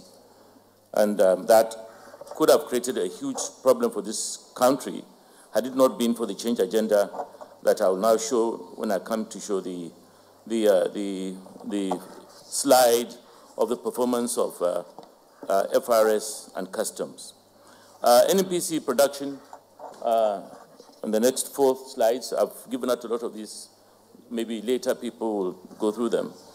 Production has been stable, although the Revenue Commission recommends that vandalization should be carefully controlled so that joint venture production should go back up to 1.8 million barrels a day, which is now around 900,000 barrels a day. PSC is doing its best, but PSC revenue stream contribution to Federation account is about only 25%, while the JVC contribution is about 70%. So we need to look at that structure to balance the structure properly. Please go ahead to the next style, the non-oil revenue earnings of the Federal Inland Revenue. Federal Inland Revenue Service has improved, as an earlier speaker has mentioned, from about 3 trillion to 2018, 5 trillion. Now, that's a very major achievement. However, this may not seem dramatic, but if you consider the fact that this increase in revenue by FRS was achieved with a very low crude oil price, then you would begin to understand that the FRS has done commendably, extremely well to be able to sustain the same revenue stream in about 50%, 60% price of crude that was in existence before the change agenda came in. I have another slide. Pardon? Oh, okay, sorry. I'm not a professional in this one. Oh, sorry, I'm going backwards. Yeah, that's the Nigerian Customs. The previous one is the FRS. Yes, no, got it. Yeah. The next slide. Okay, the next slide is Customs. And here you can also see the contribution of Customs going up from about 800 billion to 1.1 trillion in this particular period. This again in a period of falling oil prices. So Customs too has done commendable to increase revenue by 20% in this short period. The other revenue stream that we're looking at is going to be solid minerals. Revenue has gone up from 2 billion, to now 2.8 billion. Now, this is just beginning to pick up, solid minerals. And it's part of the diversification program that this government has also taken on to, first of all, drive down solid minerals, capture most of the illegal mining onto the formal sector, to register them, manage them, and then also earn revenue. Now, the next slide, very quickly, recoveries by the Revenue Commission, because the Commission's constitutional mandate is in tune with the current government's change agenda, that is transparency, accountability, collecting all possible revenues and blocking leakages. That's our main job, and so we are in line with the current government's agenda. And these are details of recoveries made by the Revenue Commission in its monitoring activities. Several $billion, several billion naira, and these are details are all there. And we continue to do our work. Now, I would like to go to the next slide to show that the Revenue Commission not only monitors revenue, but also looks at fiscal aspects. That's why our name is Revenue Mobilization, Allocation, and Fiscal Commission. And we look at what is happening with the money being collected. And these are a list of what have happened. A lot of road repairs, construction of new roads, construction of railway. In fact, I have a list here. I couldn't have the list of roads because it's a whole booklet. But exploration of oil and gas, Gongola Basin, Upper Basin, construction of railways, the one to Kaduna, Lagos, Ibadan, Abuja Rail Mass Transit System. I think I've got it somewhere. Sorry. Oh, would you come and help me? I think I'll...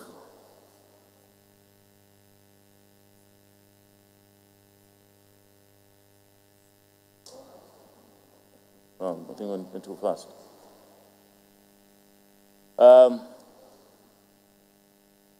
The speed of...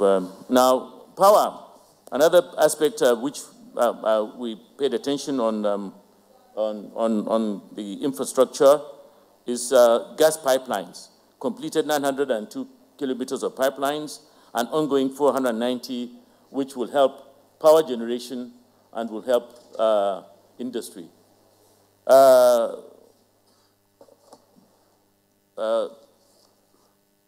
We've also taken note of the improvement in power generation and transmission.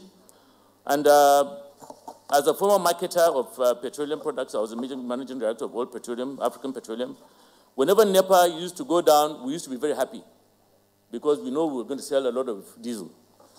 Now that I'm retired and I'm on pension and salary, I'm not happy when NEPA goes down because I have to buy diesel. And in the last few years, power has improved to such an extent that we now have power 24 hours a day and sometimes 2 days in a stretch. I've been buying diesel now, instead of weekly, I've been buying diesel now monthly. So that really, we can continue to hope that the sellers of diesel and generators can continue to be unhappy while we continue to be happy. I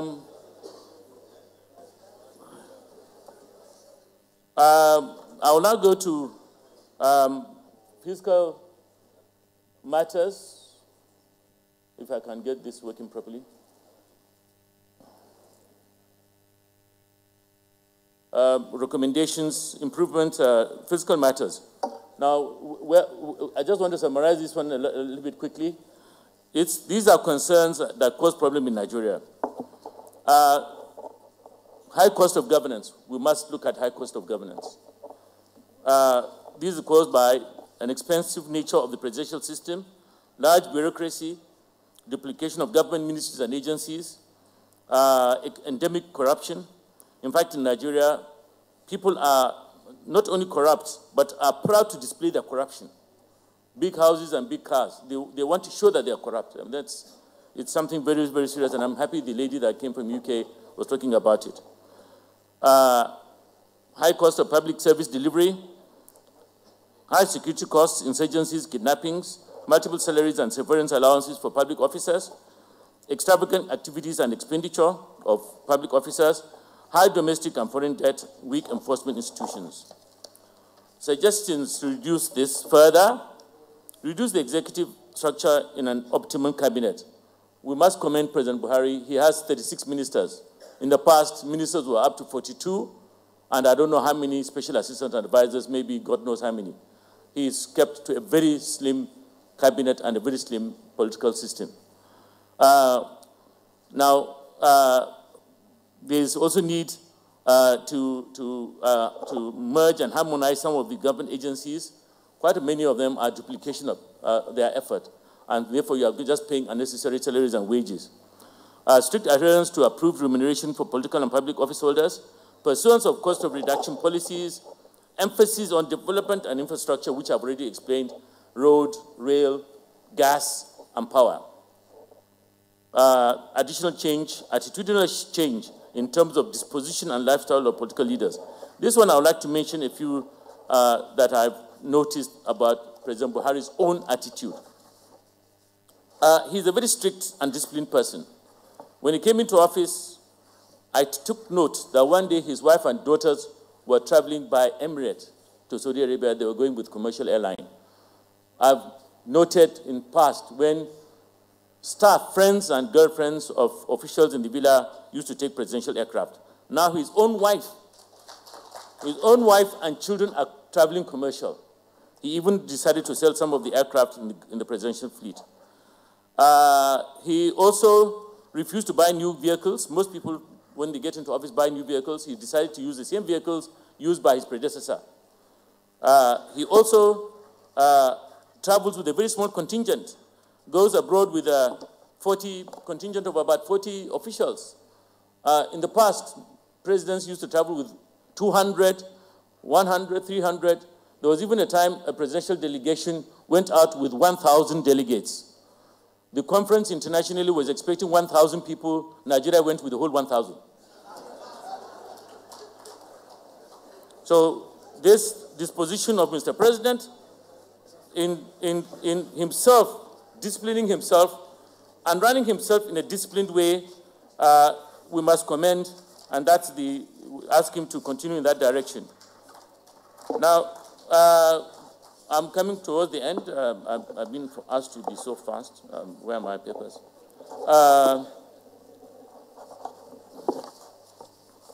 Now, there's need for a comprehensive review of the PSC and the PSC contracts. These PSC contracts are the ones that produce almost 1 million barrels of oil a day. They should have been reviewed in 2008. Government has started to review them now, and I'm sure a lot of people are unhappy because that review that has not been done since 2008 has made the Federation account lose between $20 to $60 billion. Now, any loss to the Federation account means that some people are benefiting that money. That's the IOCs and some people. The government has started, but in the next 4 years, God willing, he continue as president. Let him quickly implement this because it's very, very unpopular out there, but it's good for the Federation account. Now, other vandalization should be fought vigorously so that onshore production can rise.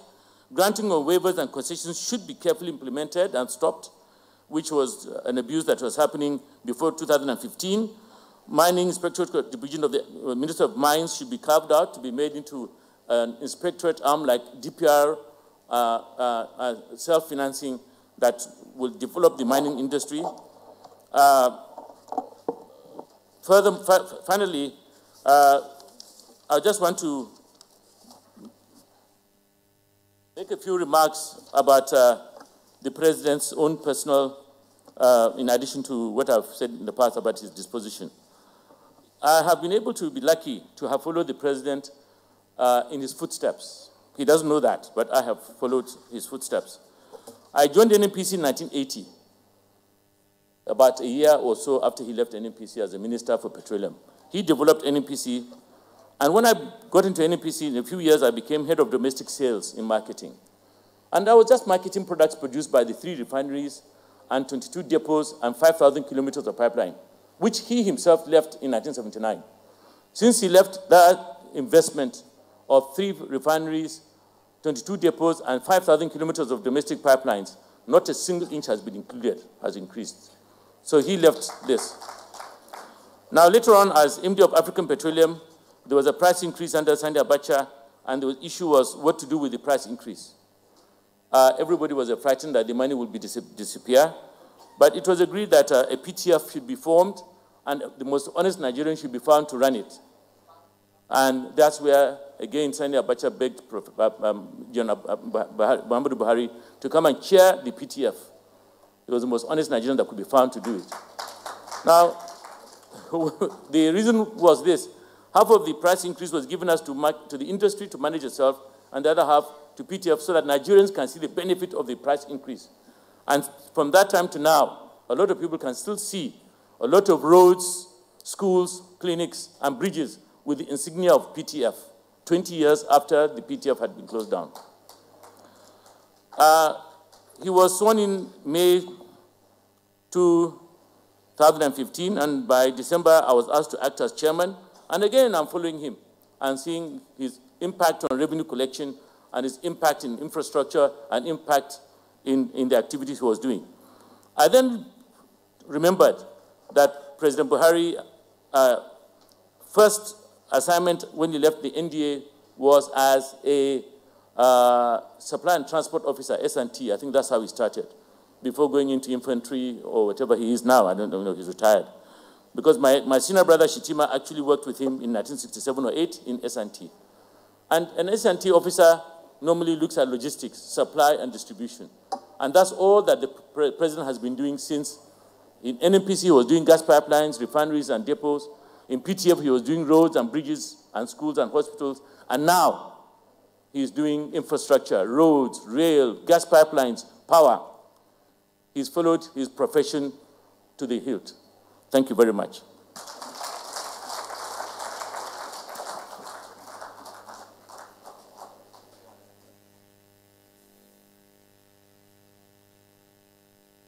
To tell you that the chairman of Revenue Mobilization is not lying, I had once produced a documentary on snake bite infestation in northern Nigeria. And I had to go to hospitals with some UK consultants in Kaltungo and in Langtang in Plateau State. And these were PTF hospitals. At that point, thank you very much. At that point, you just need to step down from an Okada and snake will bite you. But after they did all the work they had to do, the people are living very fine and the snake bite infestation is down. So let's put our hands together for you and for the president. We appreciate you. Thank you very much. I'd like to welcome Chief Ajaya Dekunle Nicholas, National Coordinator True Nigerians for PMB 2019. Giadi for President Buhari 2019. Prince Abie is here. And Honorable Suleiman Dabo, Kaduna State Coordinator, Buhari and El-Rufai 4+4 project, is also here. It's always said that a leader takes people where they want to be. But a great leader takes people where they don't necessarily want to go, but they ought to be.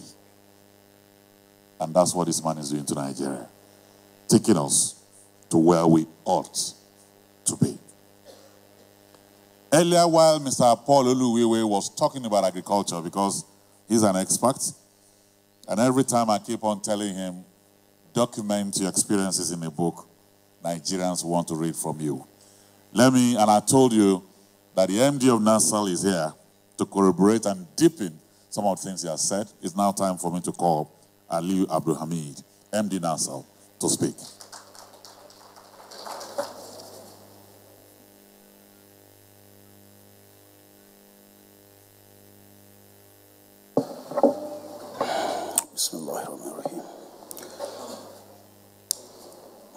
The President, Federal Republic of Nigeria, ably represented by the Minister of the Federal Capital Territory, the Secretary of the Government of the Federation, represented by the Permanent Secretary, General Services, all invited guests, members of the press, ladies and gentlemen, it's my pleasure to stand here to make a quick presentation, but I would like to flip the agenda to speak to the realities of what NASA represents in this administration.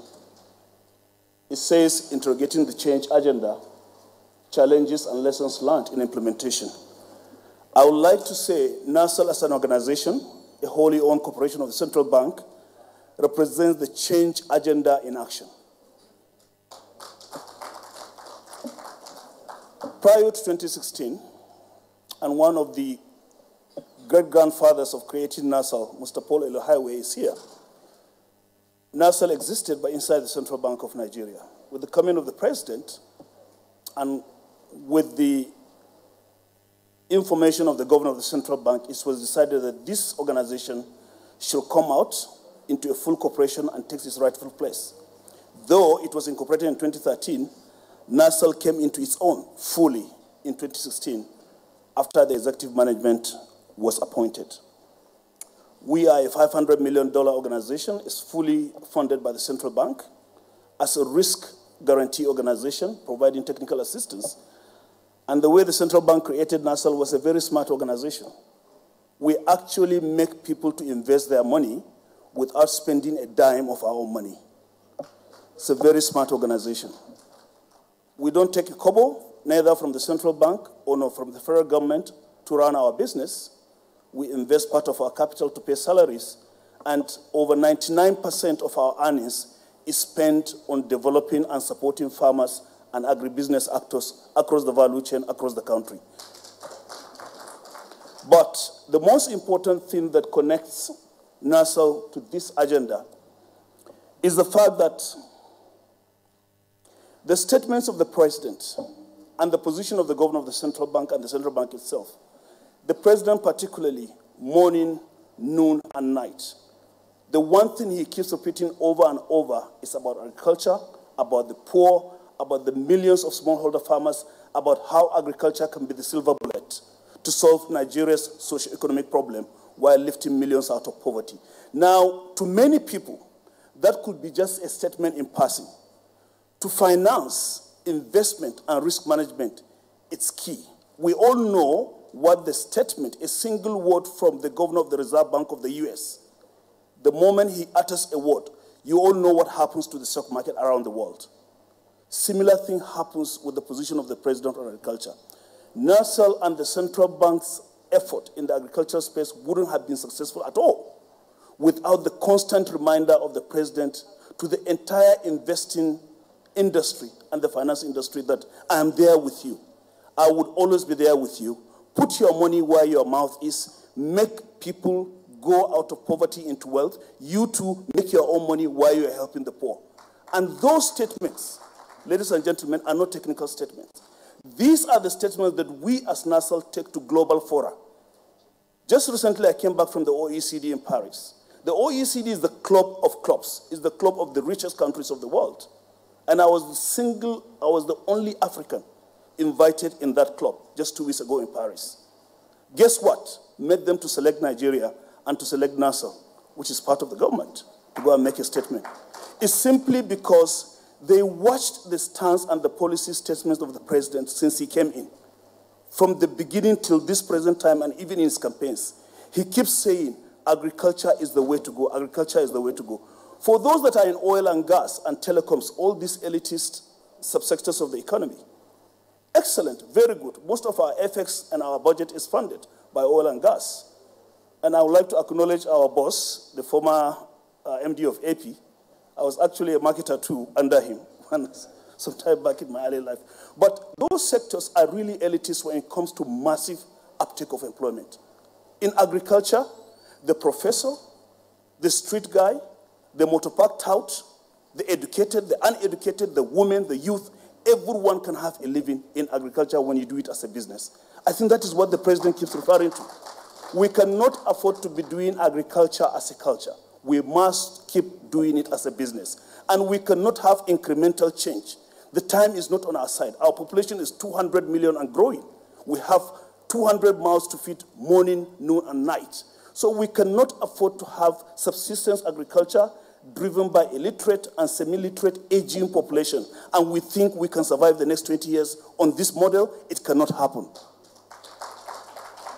And I think the president and the central bank did the right thing. Most people are very aware of the popular Anchor Borrowers program. But I would like to open up here. There are two basic tools in the hands of the central bank, the Anchor Borrower program and NASL. Most people don't understand. NASL is also a policy tool of the central bank in supporting this administration in doing agriculture right. Let me also give another background. According to the African Development Bank, as of 2017, the total food import bill, import into Africa by Africans from other parts of the world, is about $35 billion US. Up to 2014, 2015, prior to this administration, all of you know there are some figures being bandied about. Out of that $35 billion of African food import bill, guess what? Nigeria alone was credited with a portion of $22 billion US out of that $35 billion. We're not talking of grains, the rice, and the rest that you know, and wheat. Every single bar of chocolate, Bounty, every single gallon of vegetable oil, every single derivative of agricultural produce, when you trace it backwards, you find it's 98 to 99% agriculture-based. And whether we like it or not, it is agriculture. A country that was living on $2 billion import bill and saying you want to do health, education, roads and infrastructure, that is not sustainable. And at the same time, globally, beyond government budget, we know, local direct investment, foreign direct investment, even the banks are sitting on at least 23 trillion naira of available funds to the economy.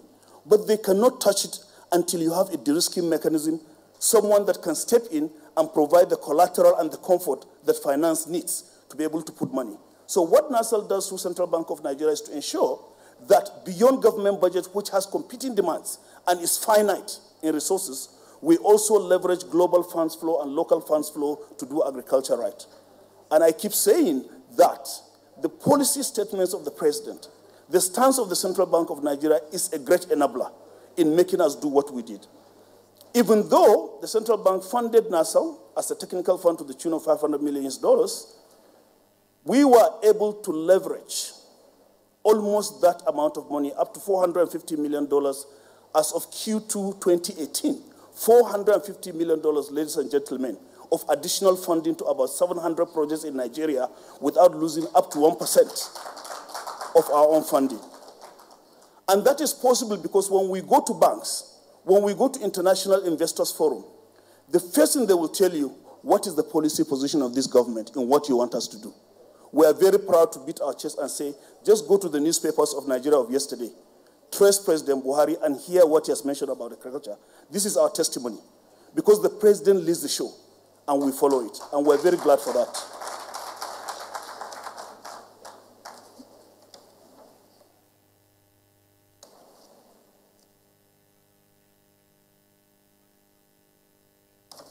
And I don't like to bore you with some of the technical details of what we do.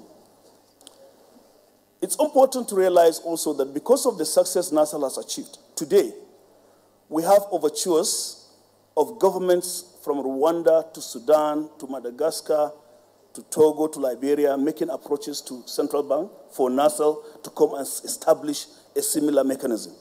In fact, it was interesting in Paris 2 weeks ago. Some delegations from the government of Ireland were in that meeting. After our presentation, they called us aside and said, look, did you mean that this is really from Nigeria? I said, yes. The very Nigeria we hear about? I said, yes. How were you able to achieve this? Because there is no mechanism, no model like this anywhere in the world. And Mr. Elahaiwe sitting here can testify to that because he was there when NASAL was created. How were you able to maintain your balance sheet and making other people to put their money into agriculture, yet you are only able to lose, not up to 0.5% of your own balance sheet? We say smart agriculture because Nigerians, apart from all other things you know to us, we are intellectually versed. We know how to take care of our own selves. And so they said, is it possible for you to provide some services to our government through our ministry? I said, well, that is a long shot. A similar thing happened in my trip to South Africa, Standard Bank Group. I sat with the head of the agribusiness financing across Africa. And when we told him the model of Nigeria through NASAL, he said, look, the ANC government wants to mainstream the black population into agriculture. You know, it's dominated by the whites. But there is no way private finance can go into supporting people just like that in agriculture who will lose our money. But can you approach through us to the ANC government to see how we can establish a similar organization? It's interesting. So today, ladies and gentlemen, under President Buhari, Nigeria is not only exporting crude oil, but we're also exporting intellectual capital. We did a similar thing for the government of Togo.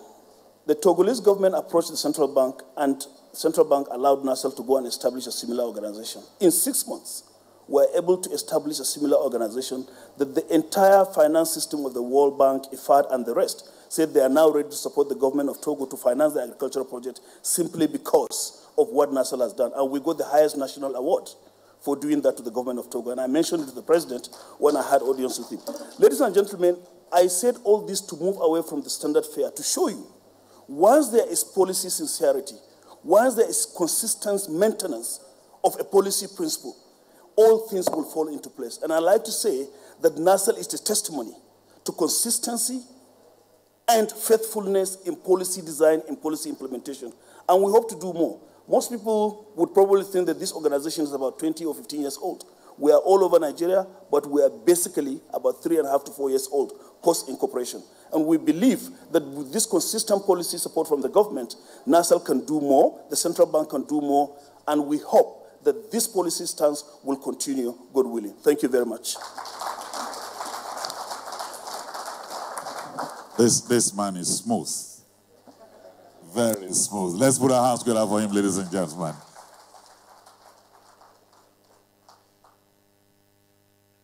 In all of the things he was talking about, one thing just stands out for me. Somebody once said that a boss has the title, but a leader has the people. I don't know if you've been watching some of the rallies across the country.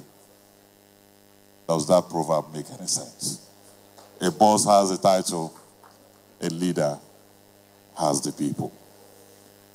And so we have finally, for this segment, before our very erudite panel will take over and begin to dissect some of the issues that have been presented here. Barrister Ismail Ahmed, SSA to the President on Social Investment. He's here. Where is he seated, please? Is he around? Okay. And so we'll jump that and quickly move into the panel discussion.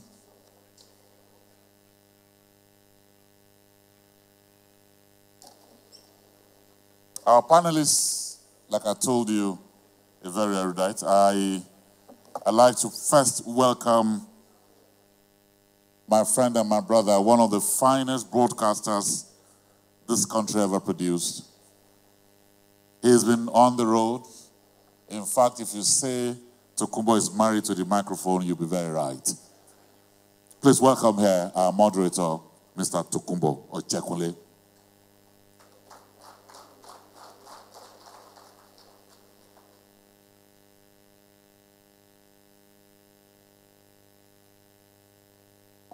That's him. He wears his suit simply, but he loves the microphone, and he has done this for decades. You know, one of the great things about broadcasters is that they look very young. This man will have put in 30 years on the job, but he looks 25. Mr. Tokumbo, you can take your seat at the middle here. Thank you very much. And so these are members of the panel. They have 45. Did you agree on 45 minutes or 1 hour? In view of what the situation now? Okay. Let me welcome Dr. Ayo Olalikon Teriba, if he's in the house. I know that Dr. Ogbo Okiti is in the house. Please join us here. Please appreciate them, welcome them. Professor Joseph Uchenna Owaleke, and his case is interesting. He is the first African professor of capital markets. This man with his hand in his pocket, wearing a dapper suit, looking like somebody in the GQ magazine, is the first, that's him behind, the first professor of capital market on the continent. And then Mrs. Adebo Yewande Onoboale.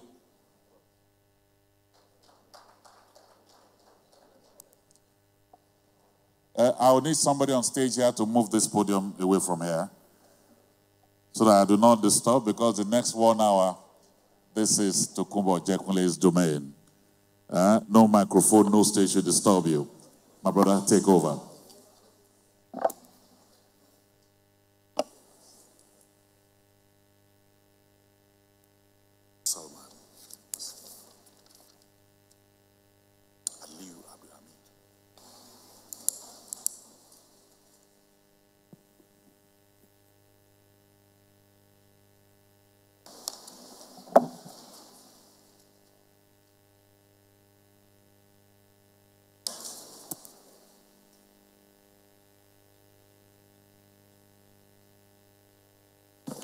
That's yours, yes.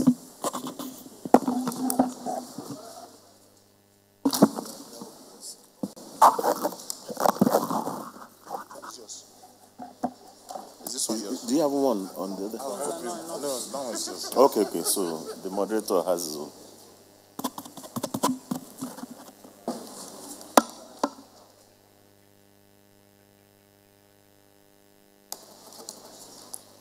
President.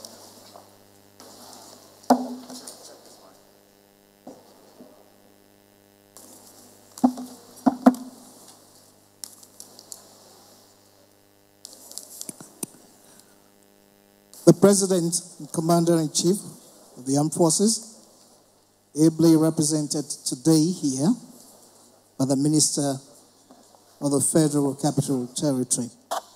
All other protocols observed. It definitely would be a very tough scheme for us today, but I must confess that if I should, with respect, crave your indulgence to please put our hands together for all our presenters today, all our honorable presenters today. They have not only made the doors open, they have given us a big task today, all to be done within 45 minutes. Change must come, and change must grow. The change we expect in a nation must come when it has been designed to work. For everything we look about, today's agenda is being interrogated. Invigoration is the word. Change must have a toxin to keep the nation growing. And having said that, we know how important communication is. And on the panel today, we have very, very erudite scholars, people of like minds who want Nigeria to grow, and selflessly too. I'd like you to please put your hands together for Professor Uche Warike. Professor Uche Warike, please, your hands together for him. We spent a very, very long time yesterday, but we're happy it did work. Mrs. Adeboye Wande Onoboale is also here. Please, your hands together for her. When the women speak, you know what happens. You have to stop and listen. Dr. Ayo Olale Koteriba, many would meet him, not for the first time, but many would have heard his name, I inclusive. Dr. Teriba, you're welcome. And Dr. Ogo Okiti. Well, the face you see generally on television these days, and he does it so with all ease and calmness. Distinguished ladies and gentlemen, our task begins from the important speech or lecture that we heard being given to us by retired Major General Buba Marwa, the very first note we had, and we shall quickly try in a short time to identify our feels over that particular note, because it not only opened up what we should be doing, it had a trace of histological antecedent into how the change procedure came to be. I'd like us to quickly look at it in a different way, but also observing that things could change depending on the way we flow. So, based on that first paper, quickly, I invite Professor Waleke to make a comment shortly about that paper and how it shows its relevance to our discourse today. Prof. Thank you very much, the moderator. Your Excellency, the President of the Federal Republic of Nigeria, ably represented by the Minister of the FCT, permit me to adopt other protocols already established. I wish to start by noting that the present administration rode on the mantra of change, and of course identified 3 pillars, as has been mentioned here, namely corruption, insecurity, and the economy. Now, if anybody says nothing is changing, in my view, that person is living in denial. If you take the issue of corruption, for example, there's no denying the fact that the public sector financial reforms that have been put in place, again, some of which have been mentioned here, whether it is the Treasury Single Account, whether it is the IPPIS, whether it is the GIF mix, all of them have contributed in reducing what I call autonomous corruption. Autonomous corruption is what the Vice President usually refers to as grand corruption. I'm sure some of you saw the funny video by the Kenya's Raila Odinga, talking about how contractors in Nigeria used to take 100% of, contract sums, as opposed to the Malaysian counterpart who would take 10%. And of course, when I saw that video, I said he was referring to the past. It's no more difficult for that to happen in Nigeria, for somebody to pocket 100% of contract sums. So autonomous corruption. Autonomous corruption is the one that is fueled by greed. I have two definitions. There is induced corruption, which is driven by poverty, a function of poverty. And there's autonomous corruption that is not a function of poverty. So it's just driven by greed. And that has substantially come down. And if you look at the report, recent report by Transparency International, the perception index, okay, which, of course, we know usually dwells on induced corruption. It even says that the country has moved up 4 places, from 148th position to 144 position. So clearly, corruption is gradually coming down. Let me even speak more on the economy, where I have a lot more competence. And I wish to draw my points from the ERGP, the Economic Recovery and Growth Plan. It has 3 objectives, as we have been mentioned here too. The first is to restore growth. Now the question is, for an economy that experienced about 5 quarters of negative growth in GDP, what is the situation today? In 2017, the economy grew by 0.8%. In 2018, on the average, what we've recorded so far is about 1.9%.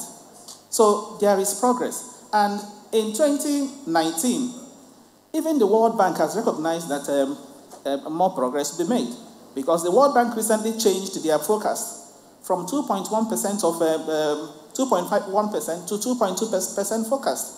So the World Bank has recognized that Nigeria is likely to make more progress, with respect to real GDP, even higher than the forecast they have made for South Africa, which is just 1.3%. So in the area of restoring growth, one can say confidently, yes, that we are on the right trajectory. Remember too that even in the 2019 budget, the government is even a little more ambitious, saying that it even intends to surpass that and grow at a rate of 3.01%. So with respect to restoring growth, something is changing, and it's changing for the better. Now, another interesting aspect of that growth is that even the non-oil sectors are beginning to show some promise, notably agriculture and even the manufacturing sector. To also agree that the manufacturing sector, to confirm that there's what is called the Purchasing Managers Index. The Purchasing Managers Index is an indication of manufacturing activity, and there is a threshold for that. If it is over 50, we say that business activity is expanding. And for the whole of 2018, Purchasing Managers Index was above this 50 points threshold. So again, that's also another positive. And we can attribute the growth we are witnessing in agriculture to some of the government initiatives, the fertilizer initiatives, for example, the Anchor Borrowers Program, which has been rightly pointed out here. Now, if you go back to the ERGP and take the issue of 2 minutes, Prof. Wow. Okay.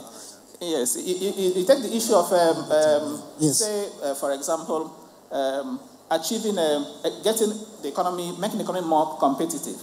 You look at the ease of doing business. What was the situation in as far back as 2015? Nigeria was 169th position. Today we are 145. Okay, Nigeria has moved up 24 places on the ease of doing business, and that is one of the things that foreign investors use, in deciding which countries to go to. So that's the positive. And as we speak, the government even is projecting that by 2020 we are going to be one of the top 100 on the ease of doing business ranking. There's also the social IP minute, which has been emphasized. But before I conclude, let me say this: that a lot of reforms have been taking place in the capital market. Okay, in 2017, the stock market was the number 12 in the world, recording more than 42%. If we have had a decline in 2018, last year the market lost 17.8%.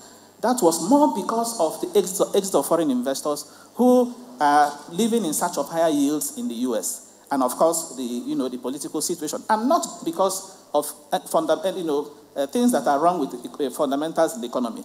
I want to mention quickly before I end that, of course, there are challenges. It's not as if everything is... we talk about the challenges, Prof. Okay, okay, challenges later. It's okay, thank you. We'll come back. Please, thank you very much. Please, let's appreciate Prof. That's a very quick one. But you see, with time, we get into a different field because the next paper that came after that actually gave us another interesting development about the positives of the changes, about the things that have been achieved, both on the TSA angle, the BVN scores, and so many others. And that's from Professor Danfodi. It was strong and very poignant. He kept to his time. But here, we will keep to time to quickly analyze that. Let me introduce quickly Mrs. Onobawale.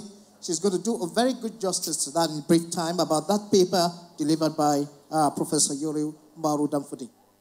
Thank you very much.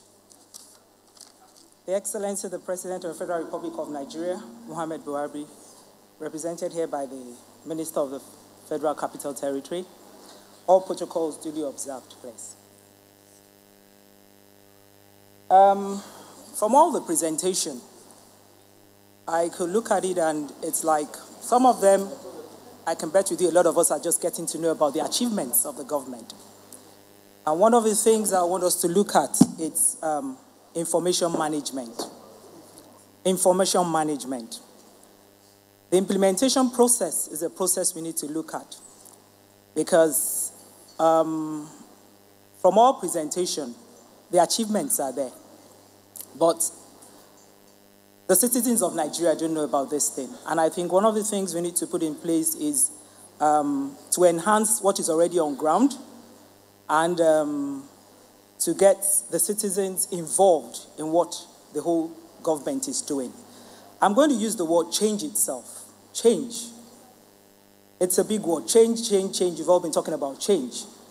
But change itself is what I believe that can assist the government in for the next level and the future. The change, the C, talks about channel of communication. There are many ways you can communicate to your citizens, which I think, yes, the government is doing, but they can enhance on and improve on. We should be able to work on a structured environment. When we talk about structured environment, we'll have platforms on how you can communicate.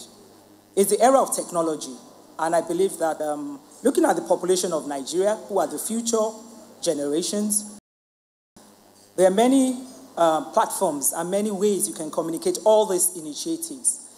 The C stands for the channel of communication, which, if you put in the right structure through the media, I believe this has been televised, and at least the nation, people are getting to know about it.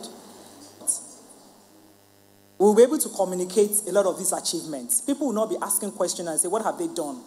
You wouldn't need to, the information will already be out there. The H is also harmonizing. I believe that if you have somebody that could coordinate, which we're looking at the secretary to the government, who is the custodian of all the policies, with the assistance of maybe external independent consultants, we need to get all this information and achievements together so that you can also be able to see at a glance what the achievements are and the success story of this nation. The A stands for accessibility of all this information. The information is not out there. All what the initiative is all about is not out there. And I believe that with the way things are going, we need to have people, everybody needs to have access to this information. It must be timely, it must be accurate, and it must be authentic. The N stands for a national dashboard. Everybody evaluates themselves. You start your car, your dashboard tells you the position of your car, low engine, seat belts to be used properly, handbrakes on, flat tire, a dashboard, which I feel is going to be an evaluation process for all ministries, for every parastatal. And the dashboard should be an interactive dashboard. It's not just you telling us what you've done. It's also through the media platform, people will be able to interact. If you said, these are your achievements, everybody can come on and log in. It platforms log in and tell you that, no, you've not done this. This is the status of your work. This is what you've achieved. I believe that by the time we have a national dashboard, this will be able to evaluate the performance and tracking of what the government is doing. The G is for gathering feedback. Most of us do things and we don't want to be criticized. But I think sometimes when they criticize, it's for us to improve on whatever it is that needs to be done. The success story is that, yes, you could fail, but it's how well and how you stand up and how you proceed. So I believe that the G should be for gathering of feedback from all platforms and utilizing it effectively. The E is why we're here, the effectiveness of the communication. It brings about openness. I can bet with you that a lot of people, the confidence level of people are here now that at least these are things we can talk about openly. It talks about transparency. All the presentations, they're giving us the true position of things. It talks about accountability and better performance. A lot of these things that has been said and achievement, I think going forward for the future, we'll be able to support and let the progress of the government. Basically, that's just what we have to say. Thank you very much, Ms. Onobali. Thank you. She touched on something that actually has been on the mind of many people. Do we inform people or do we communicate information to people?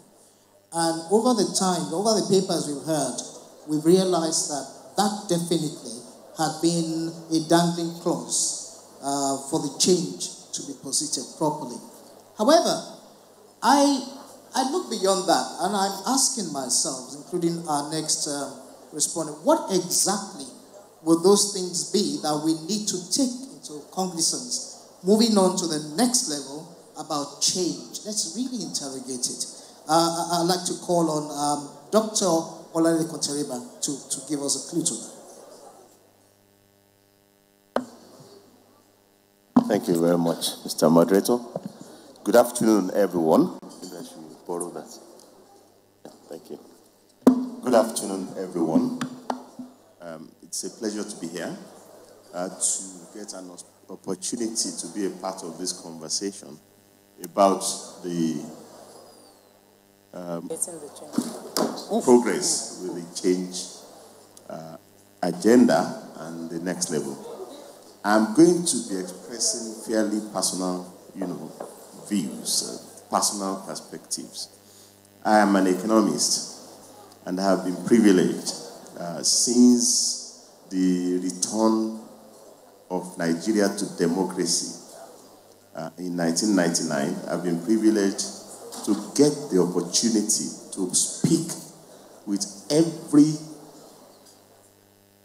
everyone that managed to become Nigeria's president. I had the privilege of speaking with them when they were campaigning, except one president who didn't contest for presidency, who became, president by virtue of being the vice president when his principal answered the call of the Almighty God. So, but for everyone that faced an election, wanted to campaign, invariably, since 1998, I got the chance to talk to them, including, the President Obasanjo, President Yar'Adua, and President Muhammadu Buhari. So, at the time when they want to, come to grips with, what to say to the electorate, invariably they call us the experts. But what's different is that President Buhari is the first person to call us again after he became president, to seek, our perspective about. So it's not just calling us, when he wanted to win the election, but he also called us because he genuinely wants to impact, on the change process. So whereas after the candidates win in the past, your only chance of talking to them is through the pages of the newspapers or through television programs. So you wrote periodic, articles trying to influence the government you had advised when they were trying to gain office. Because once they gain office, some of them get puffed up. They can't listen to anybody anymore. They want everybody to listen to them. I did a bit of that at the beginning of this administration's life. I remember I have published maybe 3 articles trying to influence them, but eventually, you know what? Whereas the other regimes will mark you as a critic, as an enemy. It may sound strong, but that's what it is. Some of them will begin to write rejoinders to what you are suggesting that they do. This regime would invite you. They say, okay, come and prepare a short presentation for the economic management team. After a while, they say, yes, that presentation that you gave to us, come and present it to the cabinet. The economic management team is chaired by the vice president. So the cabinet is chaired by the president. And the president will sit down and listen to you, engage. So whatever you want to say, they want to give you an opportunity. Tell us. And they act on it. And the next stage is they then begin to put this committee together, that commission. Now, I sit on at least 4 such committees, including the Industrial Council, including the Technical Committee to the National Council on Privatization, Board of Economic Advisors, and most recently, the 9th of January, the President put together a Presidential Advisory Committee on the implementation of the national minimum wage, saying to us, I'm committed to implementing the national minimum wage. You, this technical committee, should now, make recommendations for how it will be implemented without rocking any boat in the macroeconomy. So for quite a while, I've transited from trying to speak to government by publishing from the outside and say, do this, do that. That I can't even find enough time to write all the reports that they are asking us, to write, either on the Industrial Council or the Technical Committee on Privatization, or now on the National Minimum Wage. He told us publicly, submit that report in 1 month. So I would say I'm happy a lot has been mentioned about what the administration has achieved. The payback that led to the improvement in the ease of doing business, the social welfare interventions, the anchor borrowers program.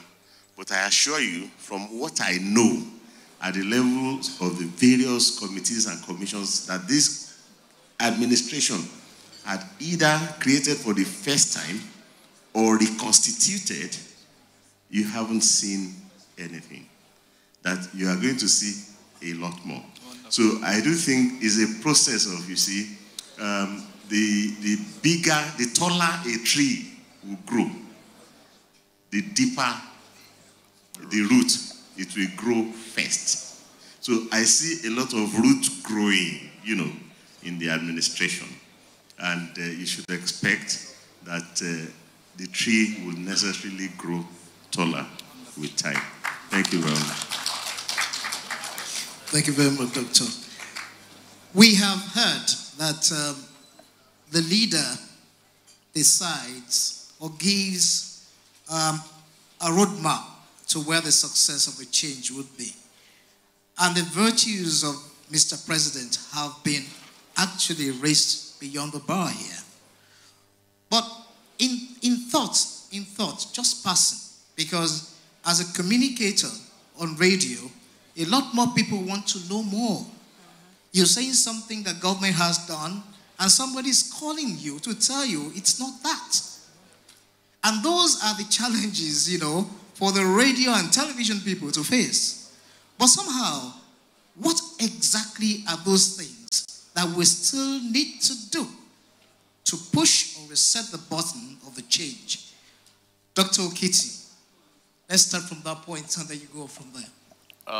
Thank you very much, and thank you for inviting me here. Please permit me to stand on all existing protocols. I followed through all the presentations, and they are all wonderful presentations. And since everybody has actually commented on that, let me move straight to what we're now starting to interrogate. So don't label me a critic, because now I'm moving straight to one of the aspects of the reasons why you are here. In terms of communication, I think, let me quickly make this point as a media person. One of the things I've noticed about government people is that they tend largely to be afraid of the media. And when I use the word afraid of the media, I'm very, very cautious of that word. For instance, if I ask the government personalities that are here, that how many times have they granted an interview? I don't know, very, very few. Most government personnel are not very keen on granting interview because sometimes they believe that the media people want to trip them. But the media people don't really want to trip anyone. So that's one thing, that's one. Then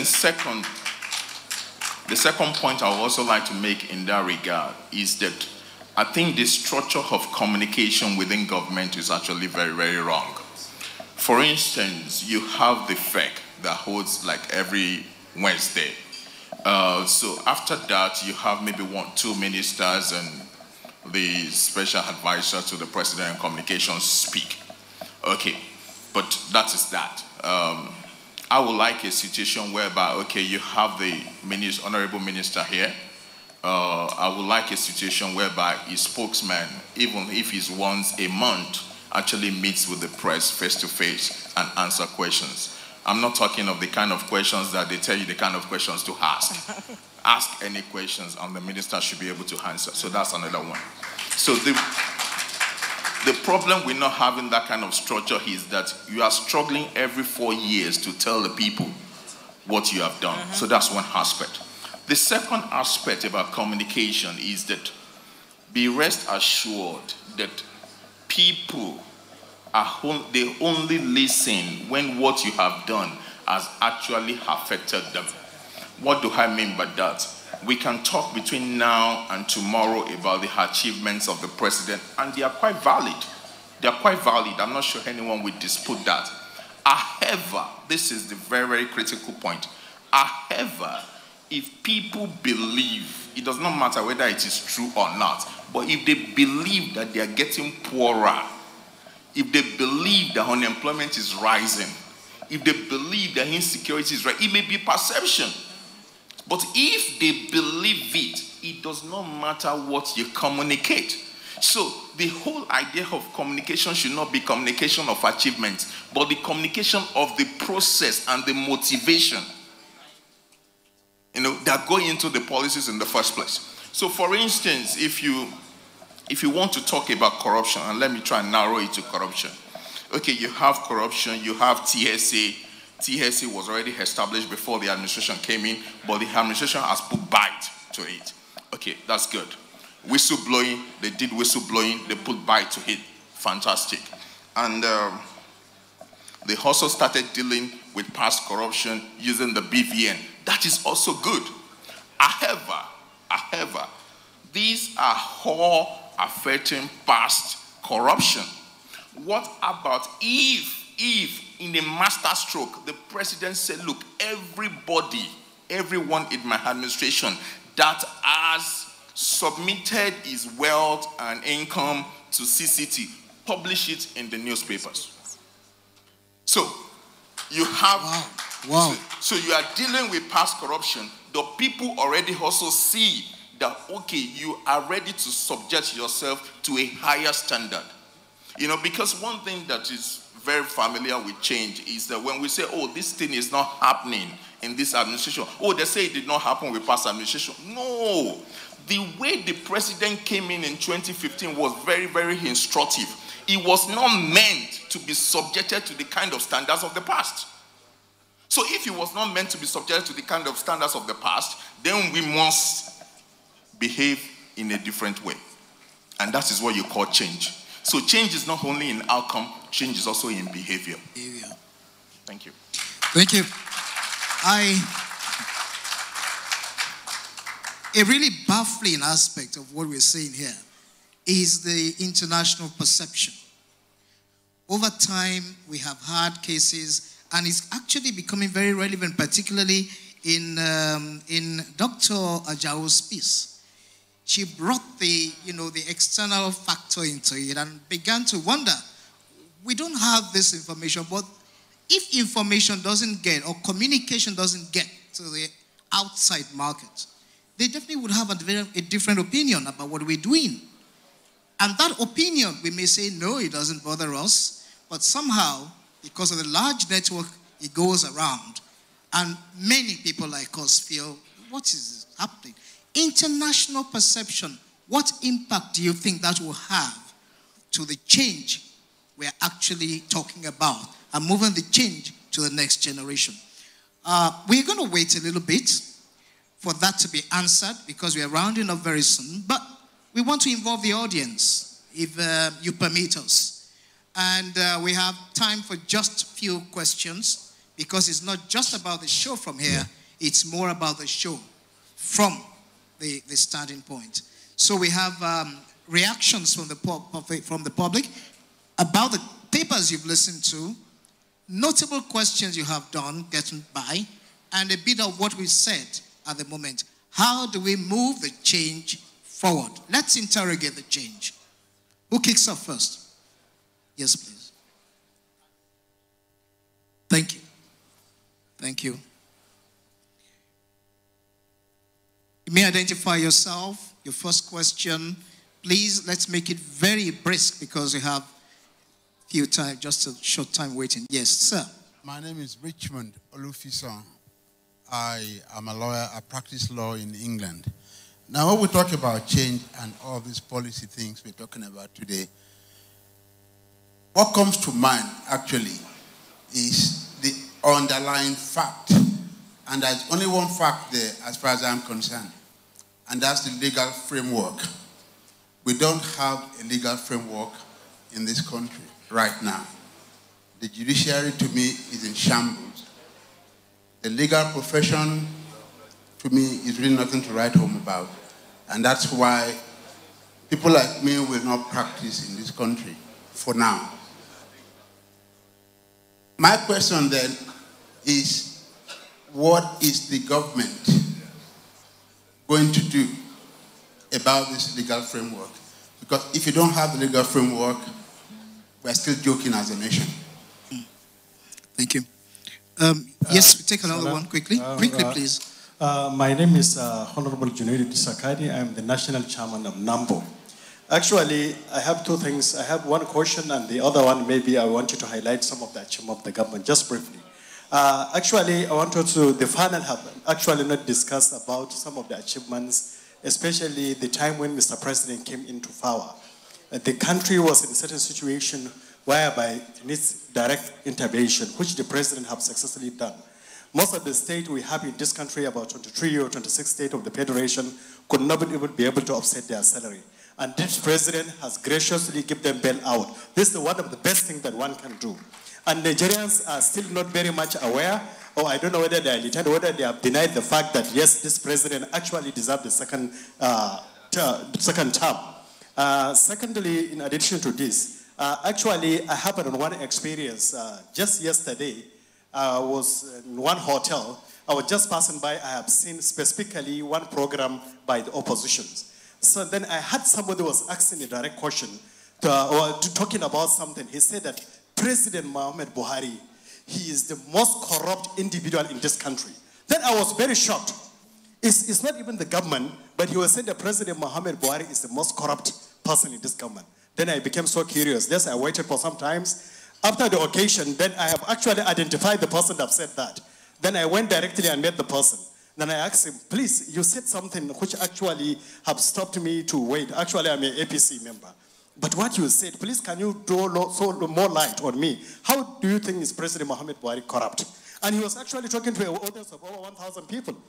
Then he told me that, look, it's not that the President Buhari is corrupt, but the people surrounding him. I said, you could have said the government, but when you say President Muhammad Buhari is most corrupt person, you have not been fair. But when you say, okay, if you think the government is corrupt, okay, who is specifically, tell me, who?